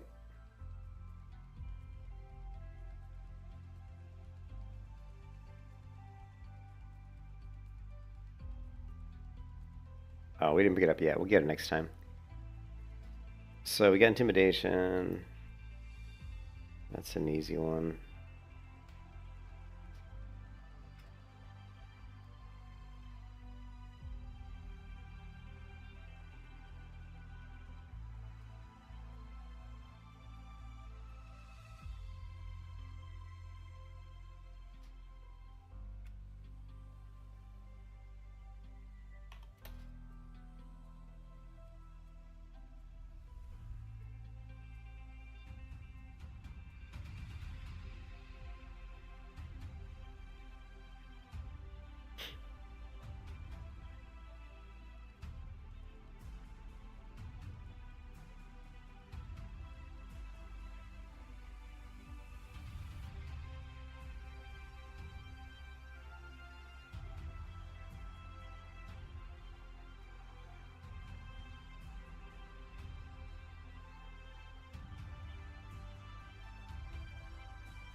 And normally I had binding shot on...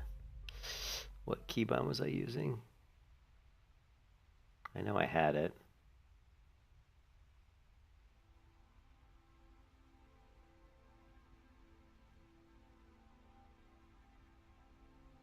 Did I really use Shift X for binding shot? Would be a terrible keybind.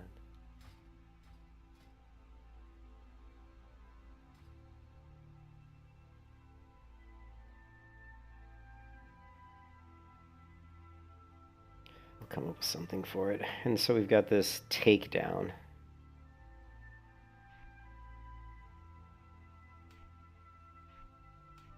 That's going to be interesting.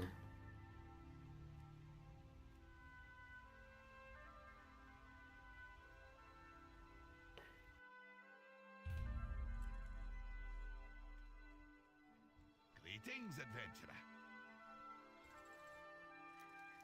Don't be a stranger. We're all friends here.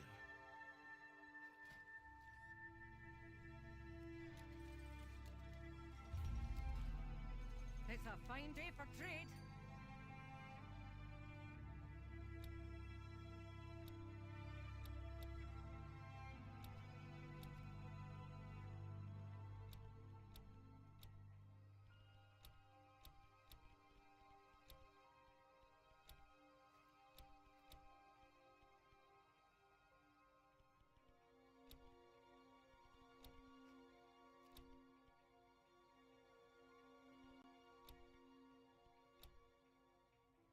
Now this shield wouldn't be too bad. Blue, the little steam engine, steampunk, whatever shield.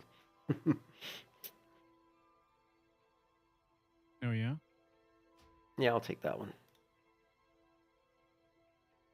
I can see me doing like a steampunk build. I've got some Oldemon weapons that go pretty nicely for like a steampunk aesthetic for a tank. All right. Come back again.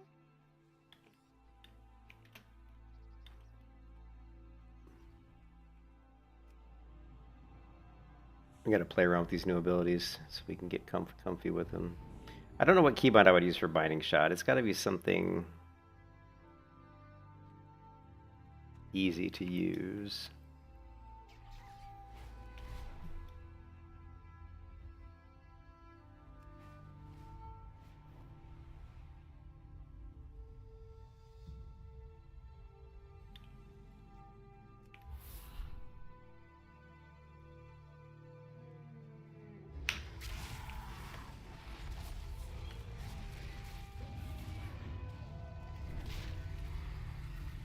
So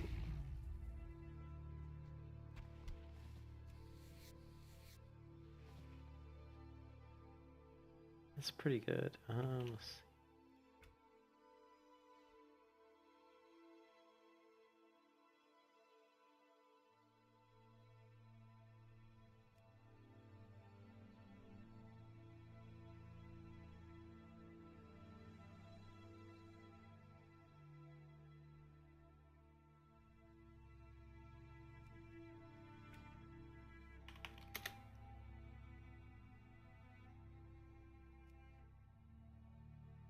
You and your pet leap to the target, doing damage. For the next 8 seconds, the damage you deal by you and your pet is increased by 20%.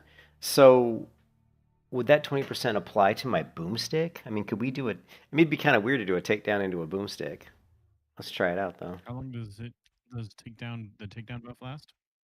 Well, or is it just like next ability? It says for the next 8 seconds. It says for the next 8 seconds, the damage dealt by you and your pet is increased. The thing is, I don't know if someone. I mean, I don't know if someone's going to like interrupt you, but if someone else is being attacked by somebody, if an enemy's being attacked by somebody else, and I come in, I could do a takedown into a boomstick and do crazy damage. I would think. Let's try it. We're going to send my pet. I'm going to do this right into boomstick, except it didn't trigger for some reason. Yeah, well, it didn't crit, unfortunately. Each tick was hitting for 2400. That seems probably higher than it normally does. It's a pretty long cooldown. Well, a minute. I think it's a minute and a half cooldown.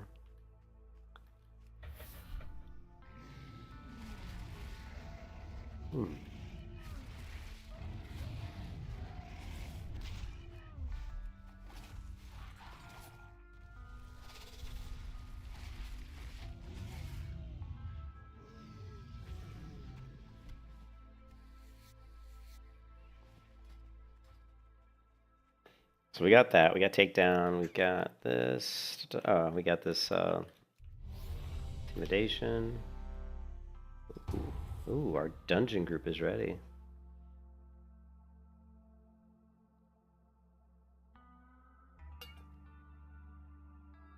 Maybe want to hit the 60 bracket. The queues will be better for PvP. What do you think? I don't know. Hopefully. I think that shield is coming from the last season artifact cloak thing. Really? I can't tell for certain because I can't match up the names, but I just did a dungeon where there was some warlock with ethereal energy as part of their damage, and as best I can tell, is it's coming from that cloak, but I haven't been able to confirm it. It seems like somebody's casting on me in an effort to protect me. But I don't have a. Yeah, I think the tank, a tank has those robes or those wraps, and it's doing that. But I can't Okay. verify 100% that that's the case. But it matches up with what I'm seeing with that damage because I just picked those robes up because I didn't realize I had to skip for it because I had already done it on one of my other characters a while ago. Mm-hmm.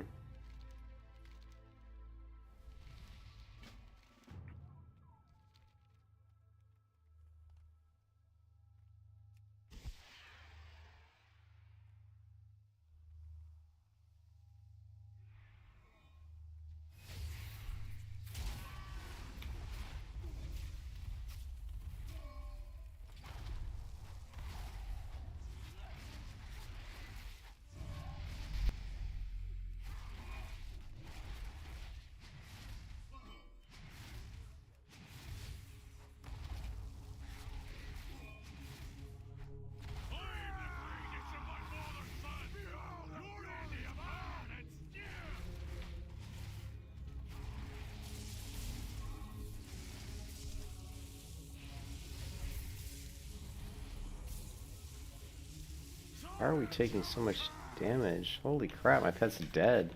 What the fuck was that? Yeah, exactly. Well, good it's gonna do. You guys are kicking our ass.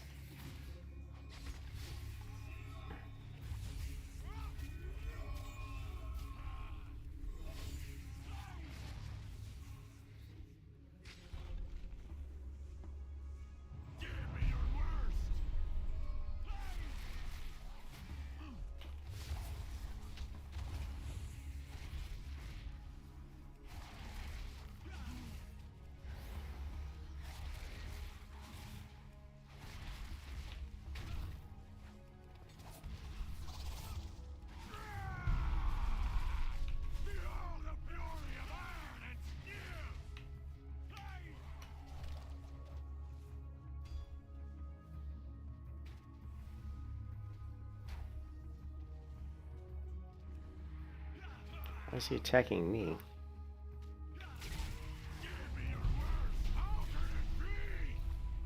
Yeah, big damage.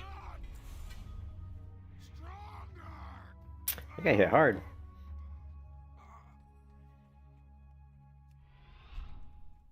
He hit very hard.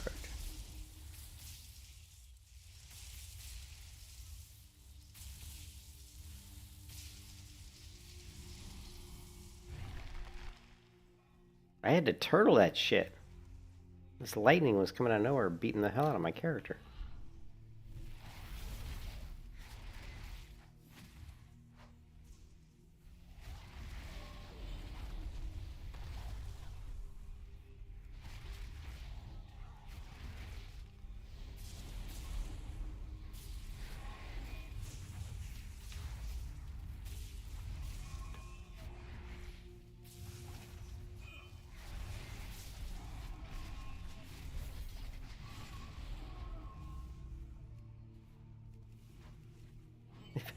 My pet's dead again. Dude, I've got to get an audio alert for my pet. I never know when my pet's health is low.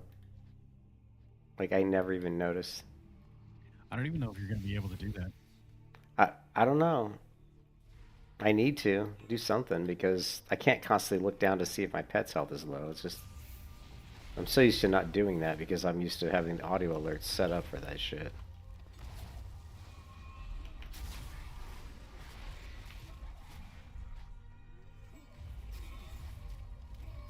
The reason I say that is because they've made the values of that not accessible. Right.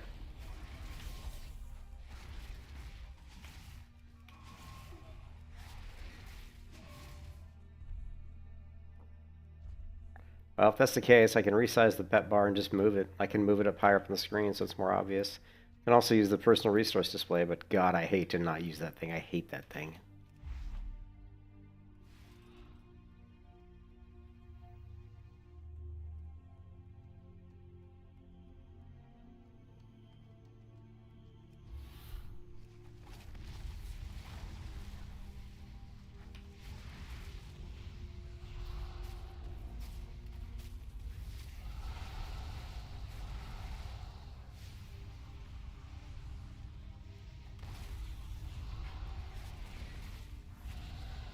These guys are doing big pulls.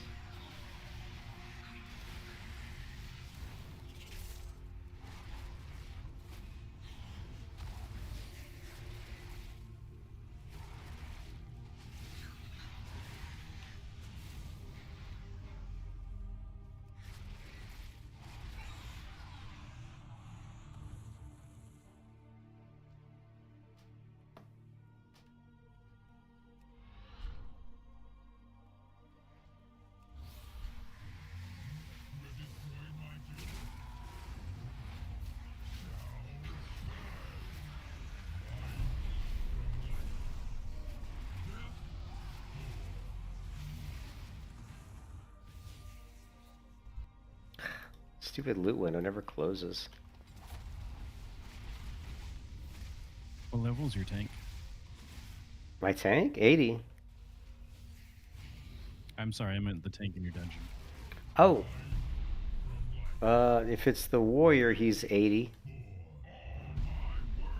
Have you experienced that shield thing again? I have not. And in the last group, I didn't have a tank. Be curious if he's got the artifact back / cloak thing on him. That must be what it is, because when we saw that guy's video, wasn't the video you linked me with the unkillable AFK? He had that exact same bubble appearing all the time on his character. Like, all the time. Yeah. Like, it was up like 70% of the time during that video. So... And I'm wondering if that's not why he was so unkillable, because I tried his build and it was not unkillable.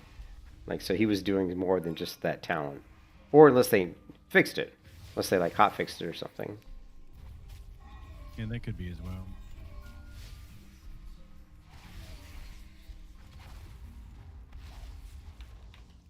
Based on what little I kind of heard him talk about, it seemed like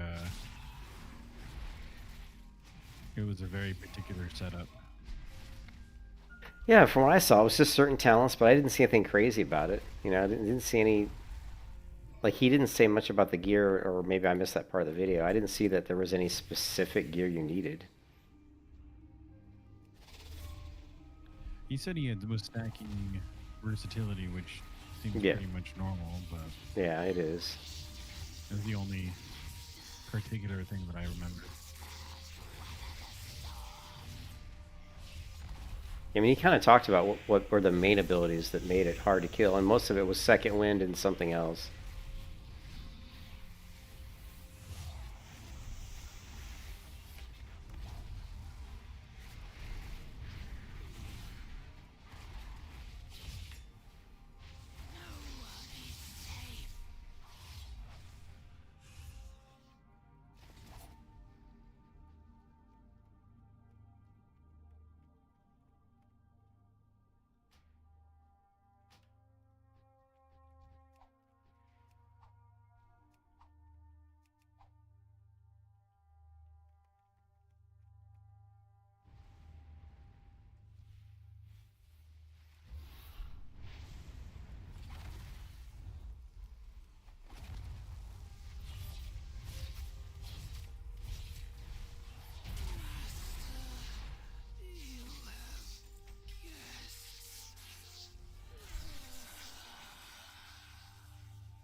Yeah, this guy's really doing some big pulls. Gotta love it. Big pulls.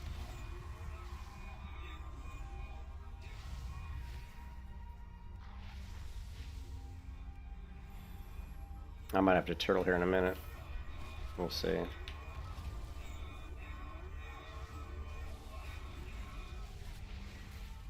Yeah, I'm gonna turtle. One person's in the group's already dead.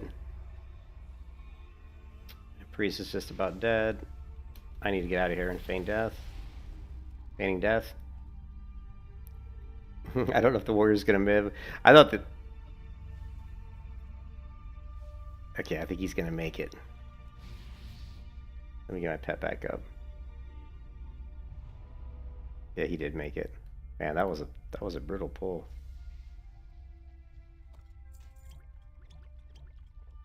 So many satchels. Yeah, the satchel.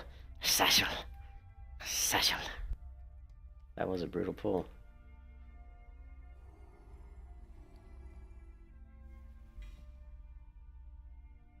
The cold wrap cloak of cold rapness.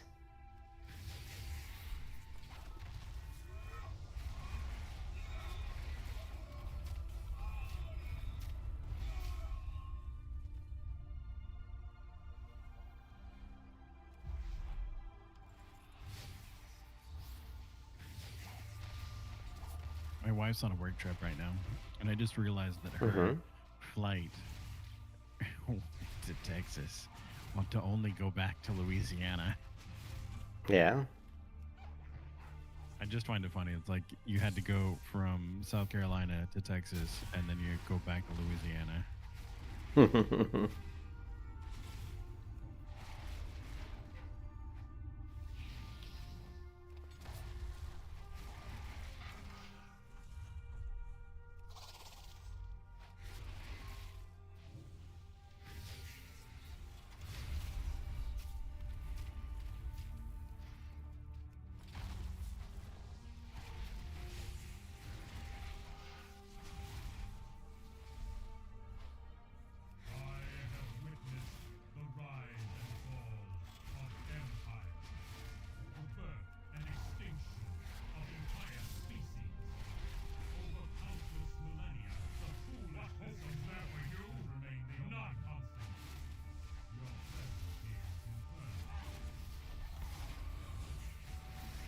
It's gonna be close. We're probably gonna end up 59 after this dungeon.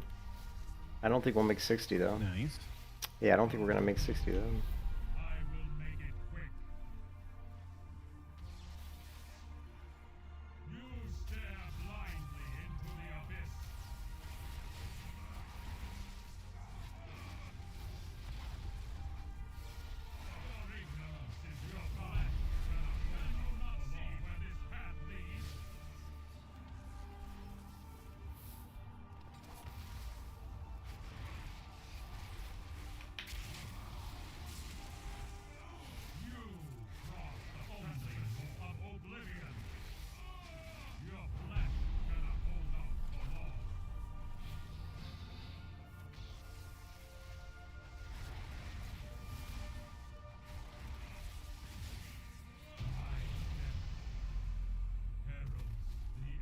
Yeah, 59.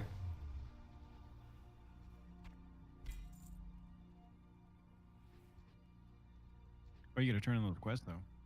Yeah, I don't know how many we completed, but let's find out. If I completed all of them, which I did, we may make it. Let's say yeah, I think we're gonna make it. It's gonna be really close. Yep, level 60. We made it. Level 6. We were like 42 when we started. Is it Raptor Strike that gives you your next skill more damage? I'm sorry, Repton, I didn't even see you were in there. Take down into kill command into boom. Yeah, take down into kill command. Yeah, it's kill command gives us tips of the spear. So kill command gives us tips of the spear. Tips of the spear increase our damage. So you could go take down into kill command into Raptor. Right. I think I still have these quests, don't I? Yeah. So yeah, theoretically, that's what you probably should be doing. Would be... Actually, what you should do is you should do kill command, then probably take down. Might as well do kill command first, maybe?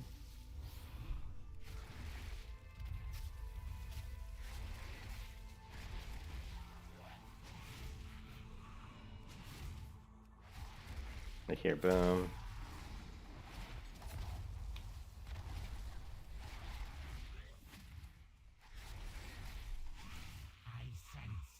Like, I just reset the damage meter, and I got that bubble on me again, Blue.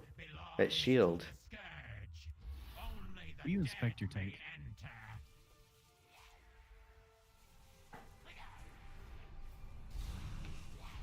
You want his shield? Yeah, he's got The rescue rest. wraps. Is that it? Yeah, that's the artifact that, for tank specs, gives some sort of damage absorption. Or yeah, Is it just randomly going to me, or is he like? it's based. It's like a chance on his spells, whereas he's actively doing things that have a chance to proc. I just don't understand. I can't really find much else about it. I'm disoriented. I got the shield on me again, though. Oh, now it's gone. Got a lot of poison on me. Oh no, I'm getting rooted. I'm gonna trinket out of that.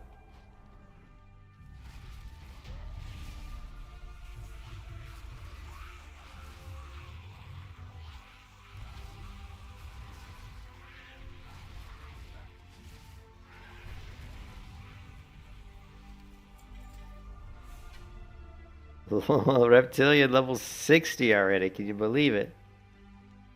This character was like level, what, 20 just yesterday or something?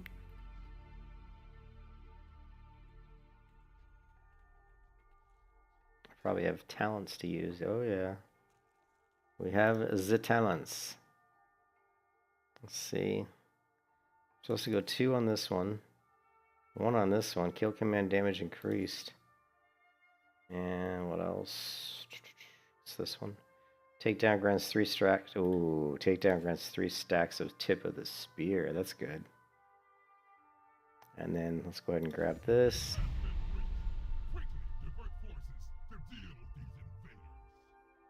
And then what's this?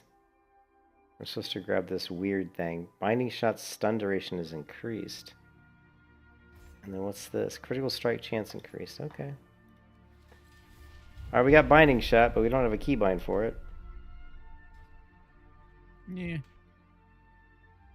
I mean, not a good keybind anyway. It needs keybinds. Just click it out of your spellbook.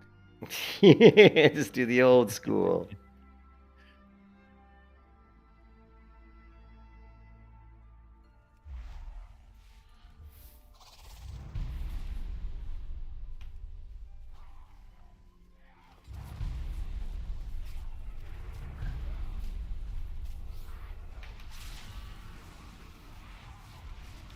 Oh, damn, that's nice.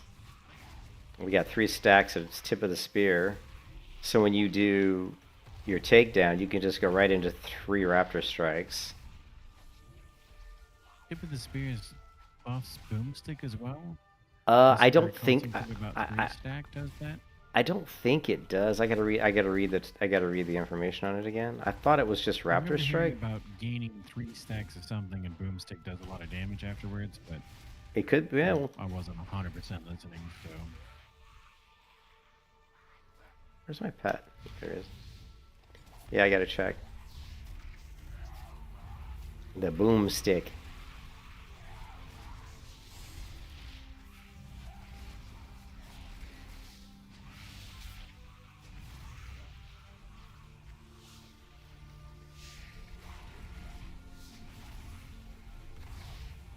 Got that shield on me again. It's already gone. My pet's almost dead. We can heal him though. Is that it? Do we have a DK in here? Yeah, we do. We got 2 DKs. We got a bubble.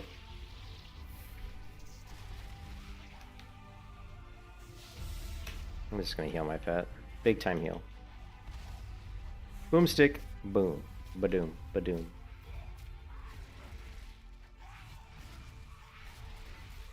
Tip of the spear. Boom. Boom.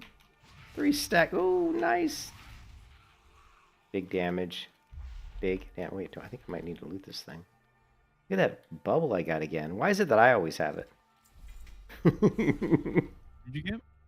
That's that bubble, the little arcane bubble. It keeps popping up on me constantly. It just makes me wonder if there isn't something to do with what I'm wearing, but I don't think so. Well, it doesn't. The only part I question is it's not happening like consistently for you. Like that would have been my first guess, but it's not happening elsewhere.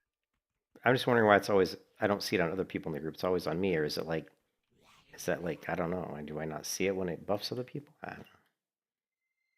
Yeah, it's confusing. Like if it's some sort of random thing because of that warrior's cloak, why do I only see it on me? Ew.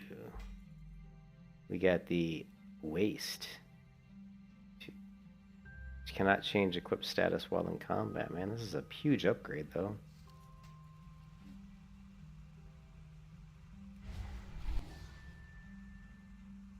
Eternal agony awaits you.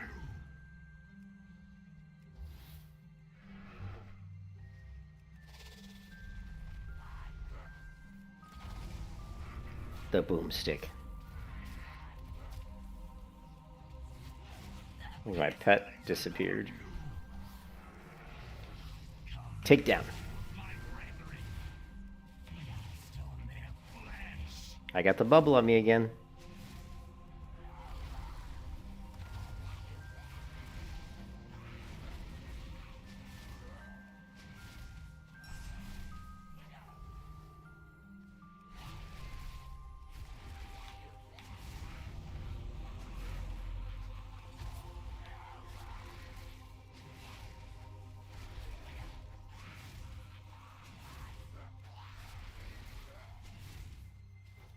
Come on, boomstick. Here it comes, boomstick. Boom, boom.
Stun, big stun.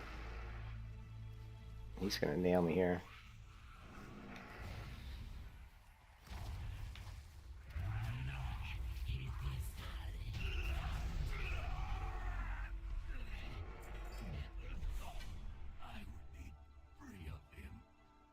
Level 62.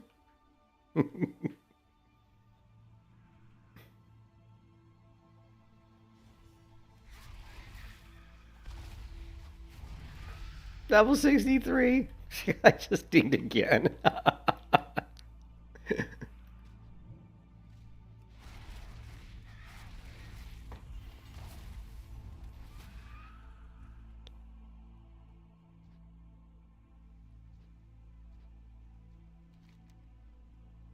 Alright.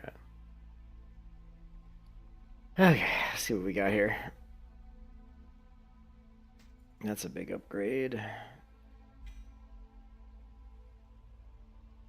Let's see, trinket, waist.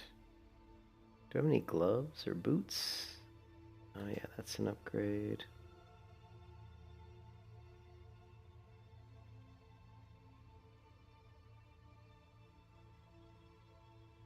What's this finger?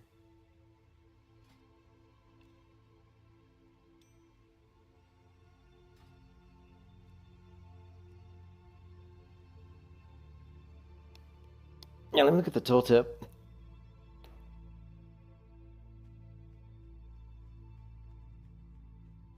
But first, we've got even more talent points to assign. Okay, so let's see. And we got to figure out what keybind to use for binding shut.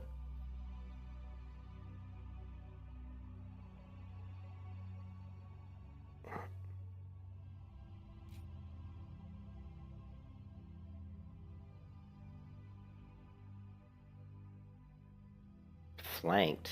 Well, please tell me this is a passive. Takedown damage increased by 50%, and it now strikes 4 additional nearby targets. During takedown, your attack speed is increased by 100%. Jesus. That's some insane DPS.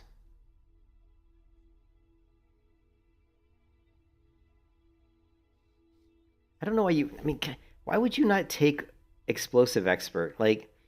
Wildfire Bomb, Boomstick, and Flame Pitch damage increased by 5. I mean, I know it's not like a ton, but 10% increase on Boomstick is seems like that would be pretty good. Kill command damage increased. Kill command increased the cooldown of Wildfire Bomb. Yeah, I can see that being pretty decent.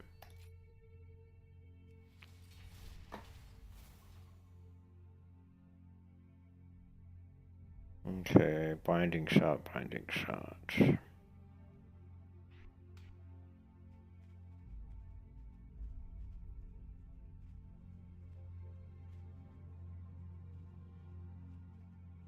Well, we're not using A for anything, which blows my mind. On the Dark Ranger, the A key was used for explosive. Was used for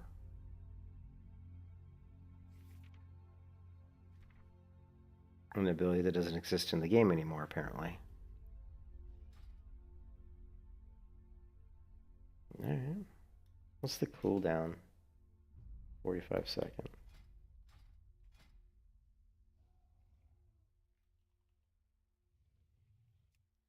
Alright, tips of the spear. Kill command increases the direct damage of your other abilities by 15%. So basically what it is you're right, Blue. Tips of the spear increases the damage of other abilities by 15%, and it stacks. So when we use takedown, we have 3 stacks. So theoretically, that would be a 45% increase on top of the fact that we already get a 20% increase off of the takedown. That puts us at a 64% damage increase on Boomstick. That seems really crazy. Strong before. Yeah, I mean that. So let's try it. Let's do a takedown into a Boomstick, and I mean, is there anything else that increases my damage? I don't. Raptor Strike doesn't. Raptor Strike just does damage. It doesn't increase damage. So all we gotta do is go take down Boomstick, and things should just pretty much die.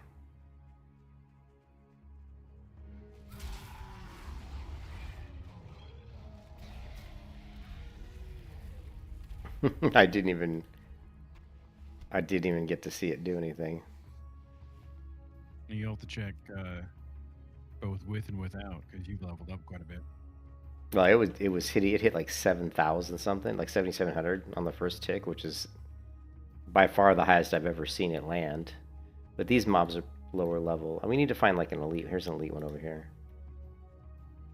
Although it's not a true turkey test if we don't use the same mob.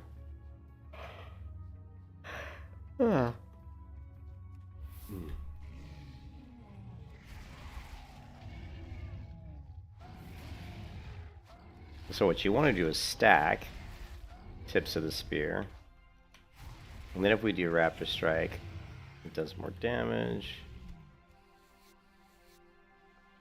But it doesn't take all your charges, though. That's what's weird, is like it says each stack does more damage, but you don't lose all your stacks of tips of the spear with one Raptor Strike. Interesting.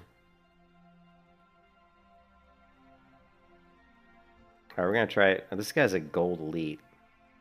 We're going to try takedown on him. Oh no, it's on cooldown. Never mind.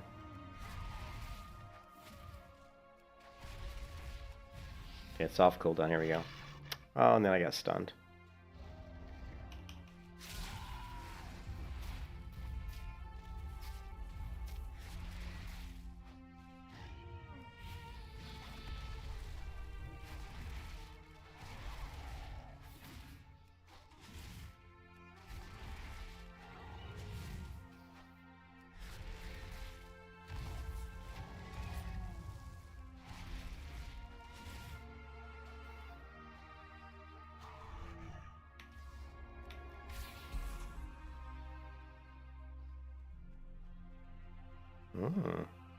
Binding shot worked nicely there. I like it.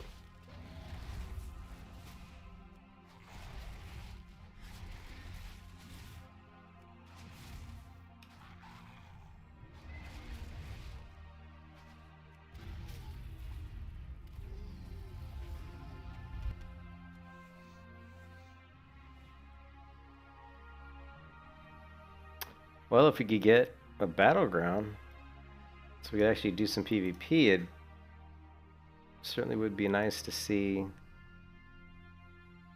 how this current build does.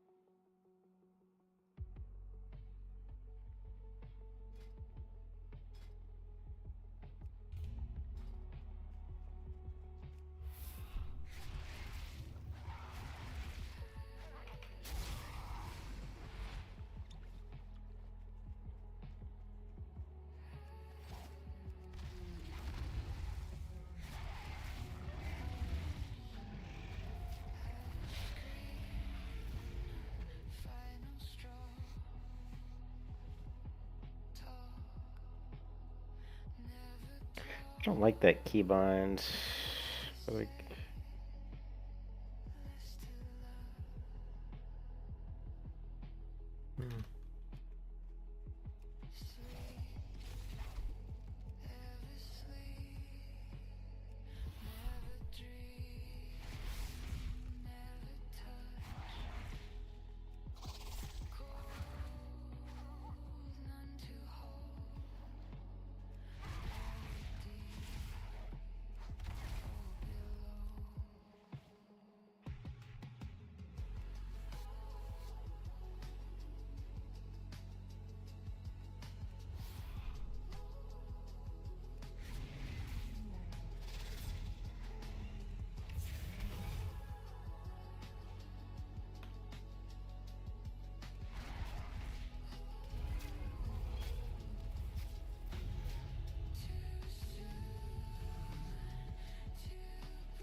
City hums, it knows my secrets.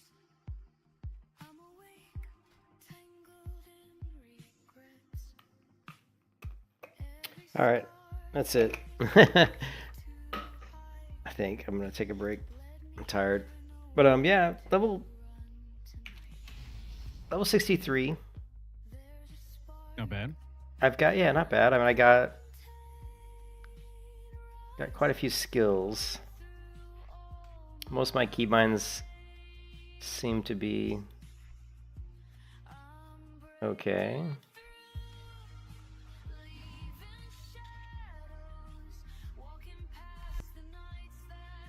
I'm not sure that binding shot on my A key is the best. It's not something I can hit while moving both directions. Like if I'm strafing left, I can't really use my A key. Because the finger I'm using to strafe with is the finger I use to hit the A key usually. So it's best to put binding shot on something like the S key, which I use my, what would that be, like my middle finger, I guess? Middle finger? Middle finger is good for stuff you can use while moving both left or right, while strafing left or right. Or something on the mouse, mouse wheel, mouse, something. But currently, what I normally would use for something like that would be the S key, and that's currently used for something else.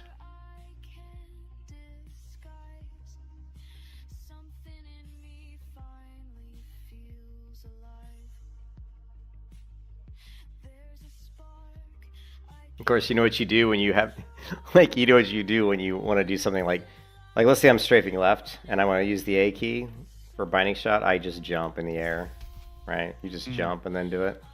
Like I just did it right now on the screen. You're like strafing left and then you just jump and then hit the A key. So you can still do it. It's just not quite as smooth. Like for example, if I wanted to, like for example, my F key is this. If I wanted to strafe to the right and use F, I would strafe, jump, and then hit F. Right. But like here we can strafe. Let's see, strafe, jump. Yeah.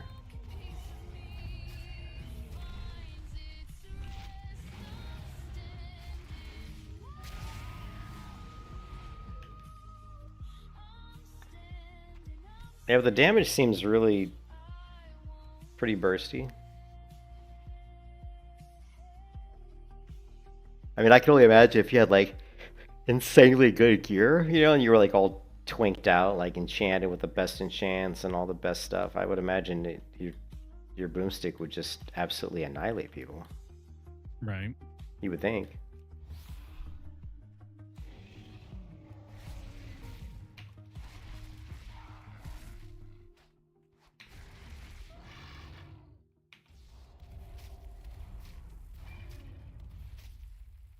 Like I just used the boomstick on this gold elite, level 62 gold elite, and I think I did like, I don't know, like 12,000 damage maybe? Maybe 13.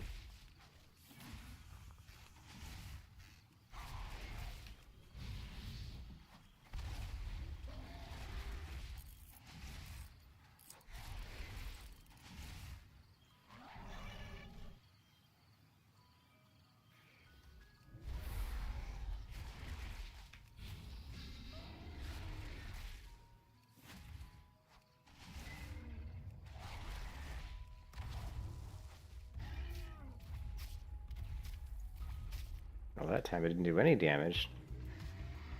Guy must have had some sort of a protective debuff or protective buff up.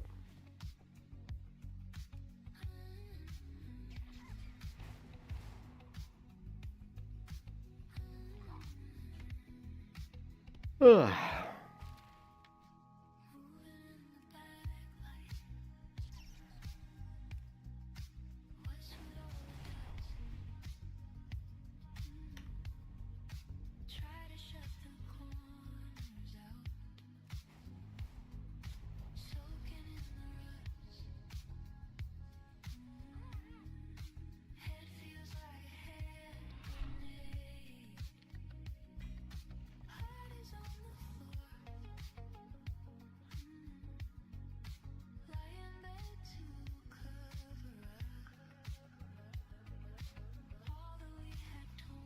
Come, speak with me.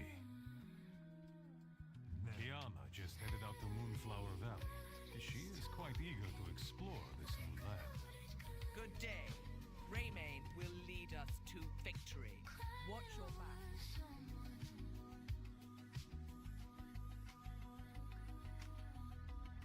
Well, you gotta give them credit. Their UI isn't perfect, but they've done way more with the buffs and stuff than I thought they would have done. You know what I mean? I didn't realize they were gonna have all this like buffs and debuff bars added the way they have them. So that surprised me a little bit. And they work pretty well. They're not perfect, but they do work. Yeah. So I mean, it definitely. You know, I mean, I've got my UI to a point where I can pretty much play the game. The only thing that's really a pain point for me right now is just my health. Just monitoring my health and my pet's health is really the only pain point. Outside of that, it's pretty decent. The survival hunter is quite simplistic, which I like that because I don't want something that's like incredibly complicated.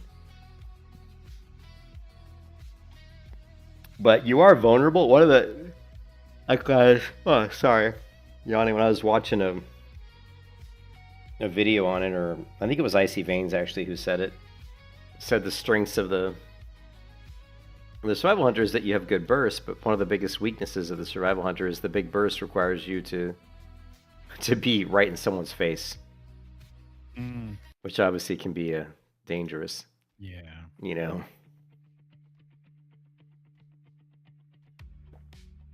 Because your big burst is takedown, which means you got to jump over, land on top of somebody, and then you got to attack them like 3 or 4 times, or unless you do boomstick. It's best if you like. I mean, if you had like a really great team, threes team, a really great team in threes, I think would be a survival hunter, a sub rogue, and like a shaman heal, whatever the best healer is right now. Like probably a pal. I would say a holy paladin, like holy paladin, like survival hunter, subtlety rogue. I think would be an amazing arena team. The rogue could just pin somebody down into like a 5-point kidney shot. You just jump down to your tank down into your boomstick, and you could have some pretty insane burst between the rogue doing his rotation and you doing your rotation on a person who's stuck in a kidney shot. That's going to be awful damage. And then actually, I would prefer, as opposed to the paladin, I would rather have a priest, because that way if somebody tries to come in and like stop your damage, your double team damage, they can pop like a fear. Like let's say somebody tries to fly in like a warrior or somebody. The priest can just completely nullify that with a fear. And just like fear all of them off. Of course, they'll probably trinket out of that, but then you've basically made them waste their trinket. So yeah, so I would think Disc Priest. I don't know how good Disc Priest is. I wonder if they got a tier list. We'll see if Supati is. He's been slacking, to be honest. But maybe it's because Supati's. Do you know Supati's? He put out a video today. I know, but he hasn't put out many tier lists, and normally he does a lot of tier lists for PvP, and maybe there just hasn't been enough information yet, or maybe there's so much stuff going on with the new expansion that So yeah, I think I watched this video. Yeah, I watched this video. I don't think. Oh, I haven't watched it. Good evening, everybody. Thank you for using another Supati's I video think. in the beta servers. Oh no, this is 3 hours ago. I have not watched this one actually. Good morning, good afternoon, and good evening, everybody. Thank you. I watched the one from. I guess it was. No, it wasn't that one. Hold on a second.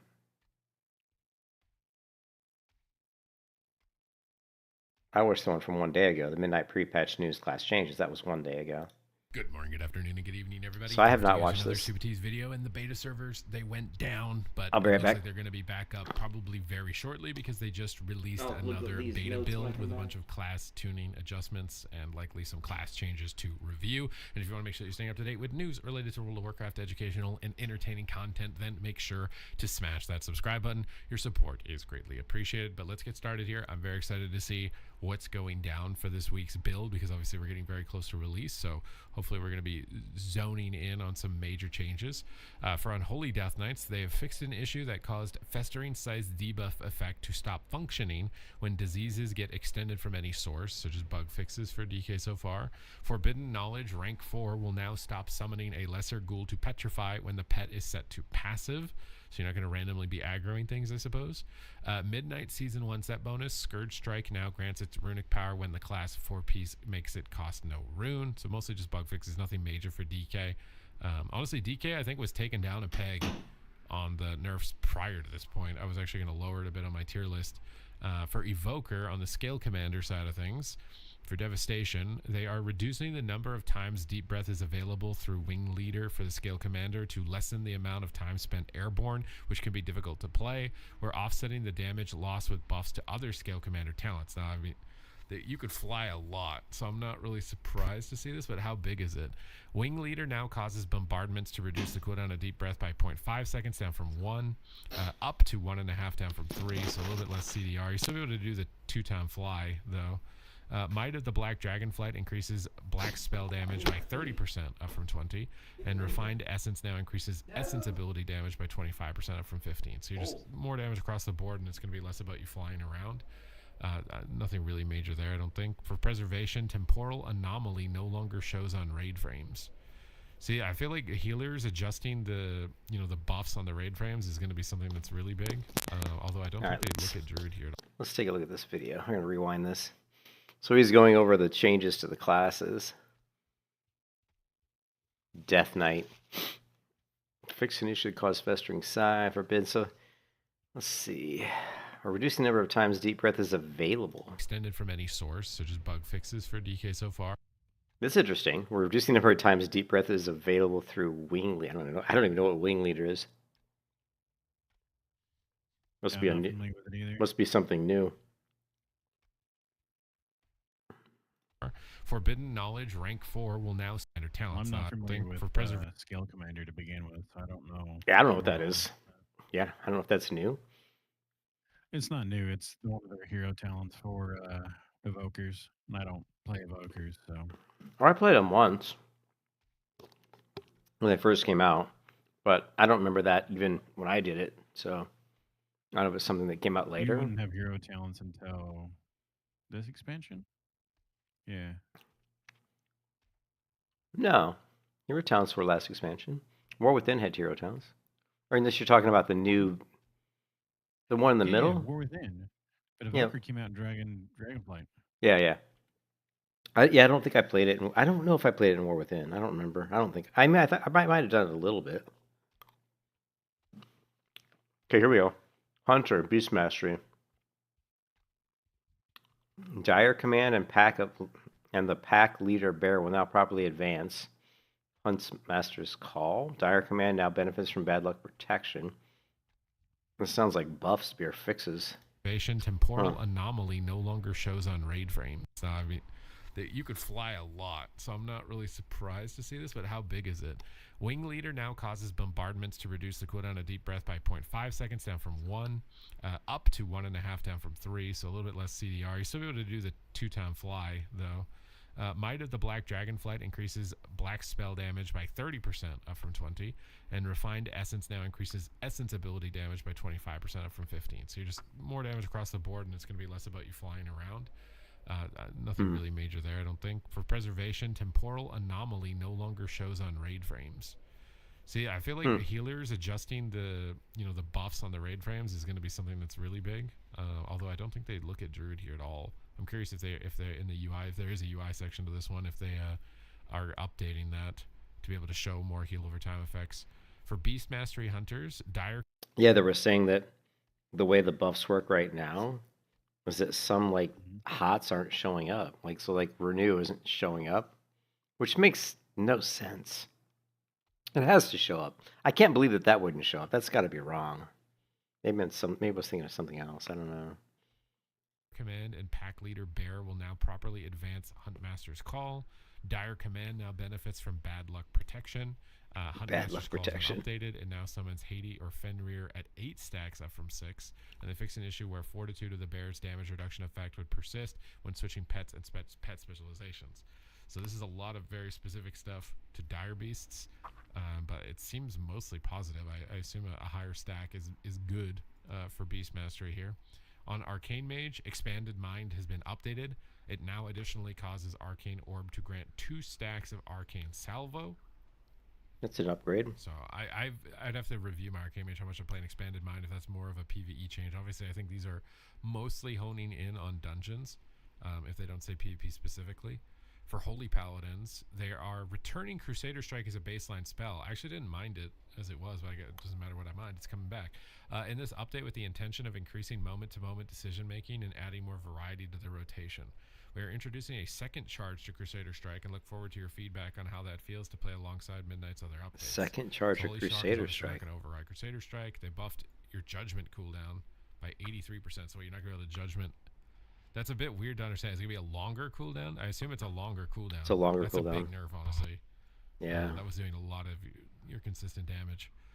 Crusader Strike charges are no longer decreased. Crusader might now cause a Crusader Strike to reduce the cooldown of Holy Shock and Judgment. Okay, so you will have to weave Crusader Strikes to get big Judgments and be in melee range a lot more, as opposed to just getting a lot of your damage from ranged. Holy Shock's cooldown is now 9.5 seconds from 6, so they're lowering the impact of instant healing as well and forcing you into melee a lot more. Avenging Crusader no longer overrides itself with Crusader Strike. They buffed Crusader Strike damage and they reduced its... Oh, they also increased its cooldown. Shield of Righteous now reduces the cooldown of... This is crazy. Like, it looks like they're increasing the cooldown on all of these abilities. Like, Judgment cooldown increased. Crusader Strike cooldown increased. Holy Shock cooldown increased.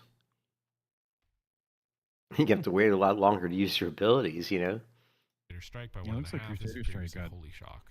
So a lot less buffed instant but healing, a nerfed, lot less so it's almost ranged like Yeah. instant a damage, wash. and You you'll won't have to hit be it as often. compromising your positioning a lot more, which could likely be more punishing. And Paladin was pretty strong, so this seems like a good move in terms of balancing them at the same time as adding more fluidity to the rotation.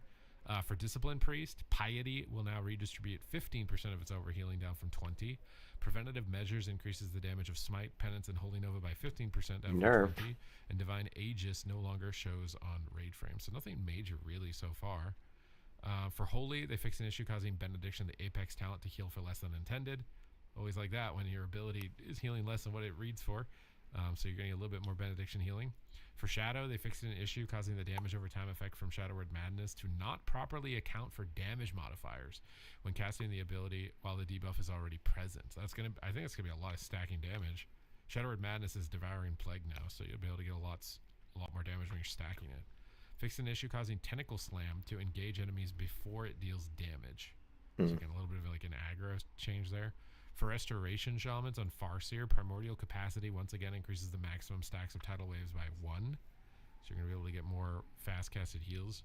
Stormbringer, Surging Currents now increases the effectiveness of your next healing surge or chain heal by 16%, down from 20 though. It's weird because they just buffed the hybrid healing, but now they're nerfing it on the hero tree. And they're nerfing it even on the baseline here. Healing surge is getting nerfed, and that will be nerfed in PvP too. Even though on the last build they just buffed it. Raging Maelstrom, unless they thought it was too OP. I can't say I played against too many enhancements. I thought it was too OP though. Or what is this? Maybe this will compensate. Raging Maelstrom now causes Healing Surge and Chain Heal to gain 50% of the Maelstrom weapon benefit down from 100. No, these are seemingly very big nerfs. But Chain Heal is getting 100% buff. So they just want you to press Chain Heal instead of Healing Surge, I guess. Weird. They fixed an issue that caused Maelstrom weapon spending abilities to incorrectly do damage as if they consume 10 stacks of Maelstrom weapon when Raging Maelstrom is talented without overflowing Maelstrom. And Rolling Thunder now grants the Nature's Feral Spirit when Doom Wind is active while Ascendance is talented. It's a little bit of bug fixing and a big redistribution into Chain Heal. I mean, I guess that will increase your viability in Mythic Plus, like if you're actually able to add a substantial amount of healing. But I think it also costs your Maelstrom in PvE, whereas in PvP you can get the talent where after you Lightning Bolt, your heal is free. It doesn't cost Maelstrom, so it'll be a big loss, I still think, to do that. For Restoration, they are there's a player versus player section at the bottom here. Add more interesting decisions to Restoration, which has felt lacking. I was actually bringing this up in my video that it didn't really have a lot of choice anymore. As well as addressing a core talent issue, pushing gameplay towards a repetitive playstyle. To accomplish this, we're returning tidal waves to the talent tree, updating Ascendance with a different set of mechanics, and removing Whispering Waves. I feel this will be more exciting to play with and prevent current and future issues with Whispering Waves pushing game. It feels like a lot of the changes they're making are based on testing that they should have done a long time ago. You know what I mean? It's like, oh yeah, this kind of sucks, so we're going to completely rework this. Like you should have. My concern is this seems to be happening frequently still. Well, it did in the War Within as well. Like before the War Within came out, the same type of thing happened. I just feel like Blizzard doesn't do a good job of testing, to be honest. I think everything feels rushed, and I'm not going to blame the developers because I know what it's like to be a developer. But I think what's happening is Blizzard is just rushing shit out so much that these people are just behind. I think they're just constantly behind, and they're just being pushed so hard, so fast to get stuff done. I bet these people are like working freaking like crazy hours right now. Yeah. And so I don't really blame them. But I think, and they did a good job last time in the War Within. I felt like they were doing a ton of changes, and even all the way up until like the first like 2 months after release, they were still putting out tons and tons of balance changes, like maybe even 3 months. I mean, it took them a while to get it kind of completely like nailed down, but I thought they did a really good job of. The nice thing is they communicate everything. They put out these really good patch notes, and it's all communicated, and nobody's like surprised. You know what's coming. Usually, the bad part is the good and bad part is if you're playing a class that sucks in PvP. The good thing is if it sucks at the beginning of the expansion, it'll probably be great by the end. You know what I mean? But if your specs like great at the beginning of the expansion, it's going to be shit by the end. It's which I don't like that they. It sucks that certain specs that that they can be so good and then just be destroyed. Protection Warrior was so funny; it really flew under the radar because it was a protection. It was a tank, so they didn't really nerf the survivability of Protection Warriors in PvP. So I went through the whole expansion being like this entire like juggernaut that people couldn't really kill. Yeah. But it wasn't good enough for arena teams. You couldn't like play arena with it because arena you needed damage. You sacrificed way too much damage for the survivability. But for like battlegrounds, it was for certain battlegrounds it was really good. For certain battlegrounds it was absolutely awful. Like the minecart battleground, it's terrible because just being hard to. Yeah, you'd think it wouldn't be, but it always turned out for the minecarts just for some reason just to be really bad. And I think it's because you just don't do a lot of damage. And so, like, if you're trying to defend a minecart with 2 other people and, like, 3 enemies come along, like, it just didn't feel like... I don't know. It just didn't feel like it worked. Maybe because the minecarts are moving, maybe? And there's only a certain amount of time before they get capped. Maybe that's why.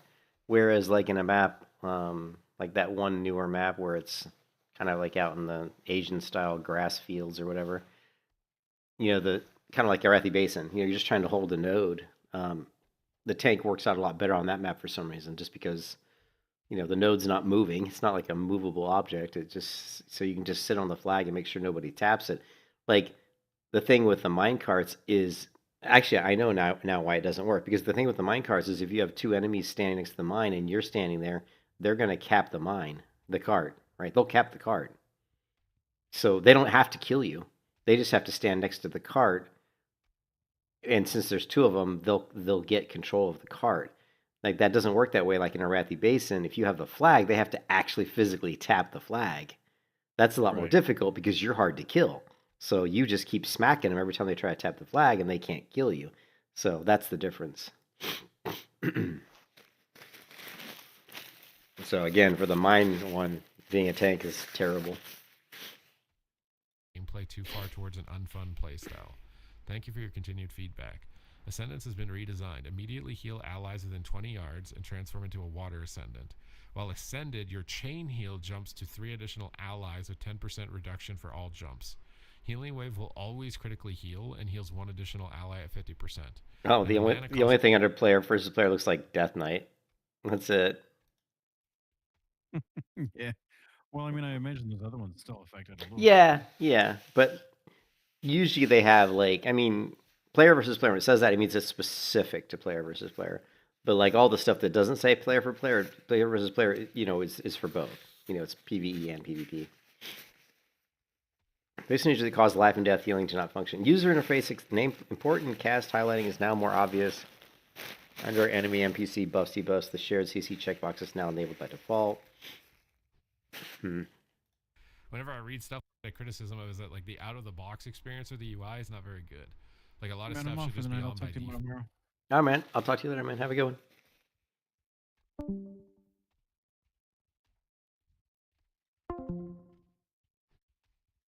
default. So having this on by default, this is a very good change. This is what I had a criticism of, is that like the out of the box experience of the UI is not very good. Like a lot of stuff should just be on by default. So having this on by default, although it seems very that's actually a really good fix for just the broad player, right? That doesn't know how to navigate the UI interface settings. The Endeavor's progress bar in the housing dashboard now has a percentage text on it, and the item sets tab in the adventure guide has been removed. I feel like this is still really light. This feels like not bad changes. I mean, the enhancement one seems a little bit strange, but not bad changes. But I was really expecting more tuning.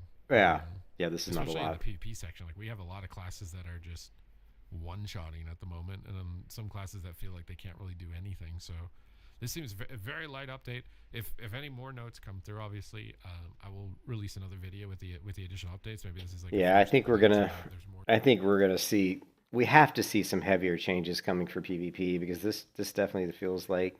And the thing is, I need to see more. Let's see if Venruki's got anything. We need to see more tier lists. We need to see more pro PvPers who have been playing PvP and WoW for years and years to really give us some updates on where they think the changes should go.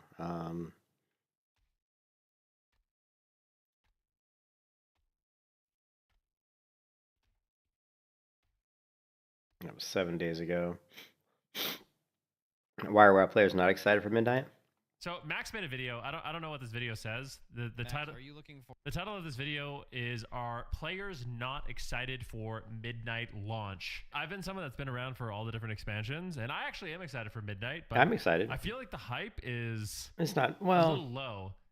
Part of me feels like the reason why they didn't really advertise it as much. I don't think. 2-month pre-patch, like basically going from the end of the season on Tuesday to when the next season starts, is going to be about 2 months. So we're going to have 2 months of downtime between when you can do like Mythic Plus and Rated Arena, which seems like a really, really, really long time. And for me, when I think about the pre-patch, it seems like it's basically just a beta test. Yeah. It's almost like a forced beta. Before that is perfect. I wish Blue was still on the stream right now, but he nailed this. Like when he was talking about the fact that the pre-patch is 2 months long, I think what's really super clear and like has been painfully obvious over the last, I think probably even like 4 years with Blizzard, is that the people that control the release schedule of World of Warcraft have continually tried to force them to put out new expansions on a certain release schedule, which is just a massive amount of content. And they're just rushing and working people too hard. And what's happening is they're getting this stuff out, but it's not ready yet. It hasn't been tested fully yet. So this pre-patch, like what Venriki's saying here, is exactly what I was thinking. This pre-patch isn't a pre-patch saying, "Oh yeah, experience the new content, get ready for get ready for midnight." What this is, "Oh shit, we're not really ready. We have all kinds of bugs, like shit tons of bugs and shit tons of things that need to be tuned. But we need your help to catch all the shit and let us know so we can fix it." That's what this pre-patch feels like. They're just expecting everybody to, and people are. Like all the new UI changes they have are buggy as shit, man. I found like lots of stuff that's not working. The fact that I keep getting like UI errors constantly, the fact like the combat meters like getting stuck in the top left corner of the screen, the fact like the audio assist or auto clips, sounds, whatever, weren't really working right. The volumes levels were kind of going up and down on their own. It was really bizarre. There was some weird behavior there.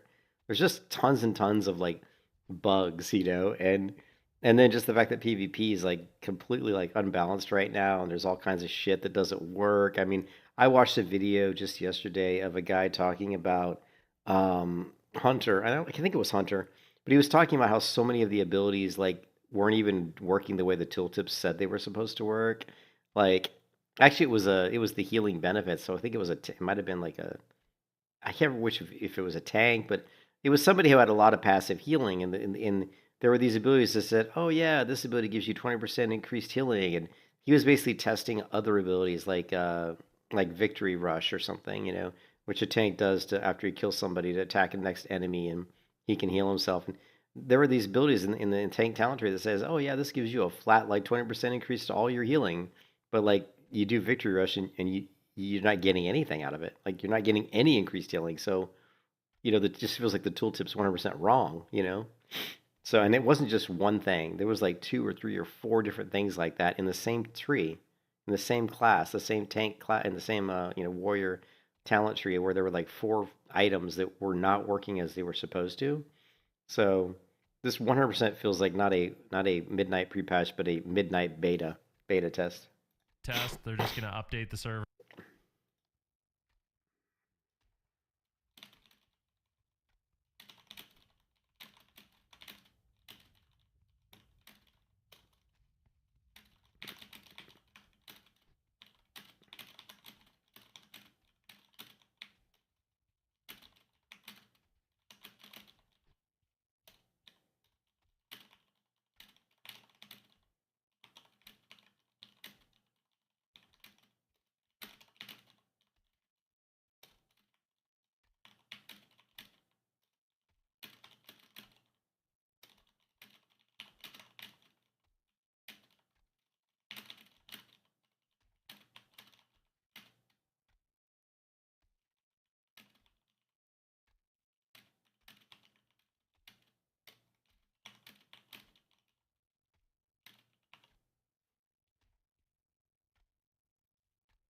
I can't stand S-Bond. Blizzard announced this morning that they're going to be doing a showcase on the 29th. It's doing a roadmap of retail WoW, classic WoW, and kind of what their plans are. It's going to include WoW still, but it's going to be a lot of the Blizzard IPs. Wait, let's just check out this video. They put this out on Twitter this morning, or on X or Twitter, or whatever you want to call it.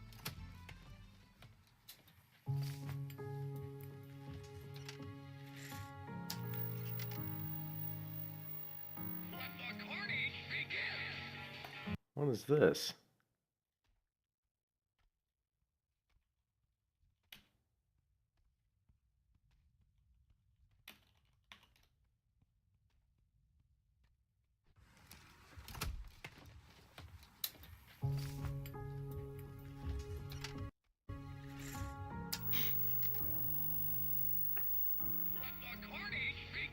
The Lost Vikings is one of the first games that Blizzard created. See that right there? So this is from somebody's. It could be somebody's home computer, but I mean, this is old Blizzard stuff, man. You get all kinds of Blizzard swag going on in here. Real Lost Viking cartridges for game systems. Rock and Roll Racing, that's another Blizzard game. This almost looks like an early beta of World of Warcraft, or that could be like Warcraft 3. I wish I knew what this VHS said. And you got some concept art, but they got all kinds of Blizzard swag in here. This is pretty cool, actually. The forces of darkness have been soundly defeated.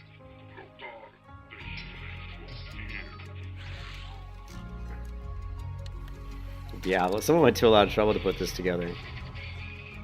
To get all these computers and all these old Blizzard games together. See, this is what sucks, is that Blizzard today is such a shitty company. They really are. I mean, I'm not saying everybody in Blizzard is shitty. That's not what I mean. I just mean the people that run Blizzard right now don't care about putting out games that we like so much. They just care about making money. And it's just really sad, because Blizzard didn't start off that way. Blizzard started off as a bunch of people that just wanted to make games that not only they loved, but they hoped other people would love too. And they were great. A great company, put out great products, and with a lot of passion. And you see this, and you get to see like this old stuff, like Diablo. Look at this old Diablo book here. I mean, oh my God, and you get to see like these old game manuals and game guide books and magazine articles and just all kinds of like the history of all these old games that Blizzard make. And it takes you back like to days that were a lot better. Like back in these days when the computers look like this looks like a Gateway 2000, by the way. I think that's a Gateway 2000. I think that's a Gateway. I used to have a Gateway 2000. It's either Gateway 2000 or like a Dell, but it looks like because the Gateways had the curved monitor like this, and it said Gateway 2000 right here, and it also said Gateway 2000 probably right there. I don't think it is though, because I can't see. But I mean, this just like back at this time when I was a kid, like, of course I wasn't really that young. I was probably in my mid 20s. But this was the best time to be alive, like at least in the United States for me. Back back in like, of course, maybe even before that. Like, I still think the best time to be alive was like in the 1980 to like 1995. Like those, to me, like those 15 years, or I'd even say like 75 to like 95. You know, that 20-year span in the United States, I just think was such a great time to be alive because there were so many. There were, we had some good presidents during that time. We didn't have a lot of crazy wars and a lot of world conflicts. It was more time of prosperity, and it was really a time where where people were focusing on just having the nuclear family, going to work, getting married, having kids, going to college. But then just the gaming industry was like really starting to grow, and just the entertainment industry was starting to take off a little bit, and computers were really starting to become more of a factor. Computers and the internet as we got into the early 90s. Really we didn't really have much of the internet, and people weren't really using the internet until, I don't know, it must have been 90, maybe like early 90s, probably like 92, I would say. Windows 95 came out, and people, of course, you were using the internet by then. So I would say that very early 90s is when probably people's first exposure to really using the internet would have been like 92 or something. But yeah, it was just such a great time to be alive. So looking at this stuff takes me back to what I consider a much better time to be alive on planet Earth than the shit show that is today's world. Themselves into their craft. We're just a bunch of geeks. And now you dare enter my realm. What up, BlizzCon? Chris Metzen.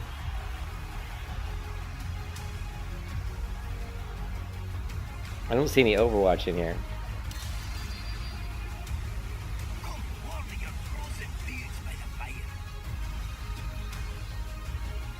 Never accept the world as it appears to be. There it is, Overwatch. Dare to see it for what it could be. The craft that goes into these games, you cannot manufacture that kind of greatness. It's got to still come from the human heart and the soul. Off we go.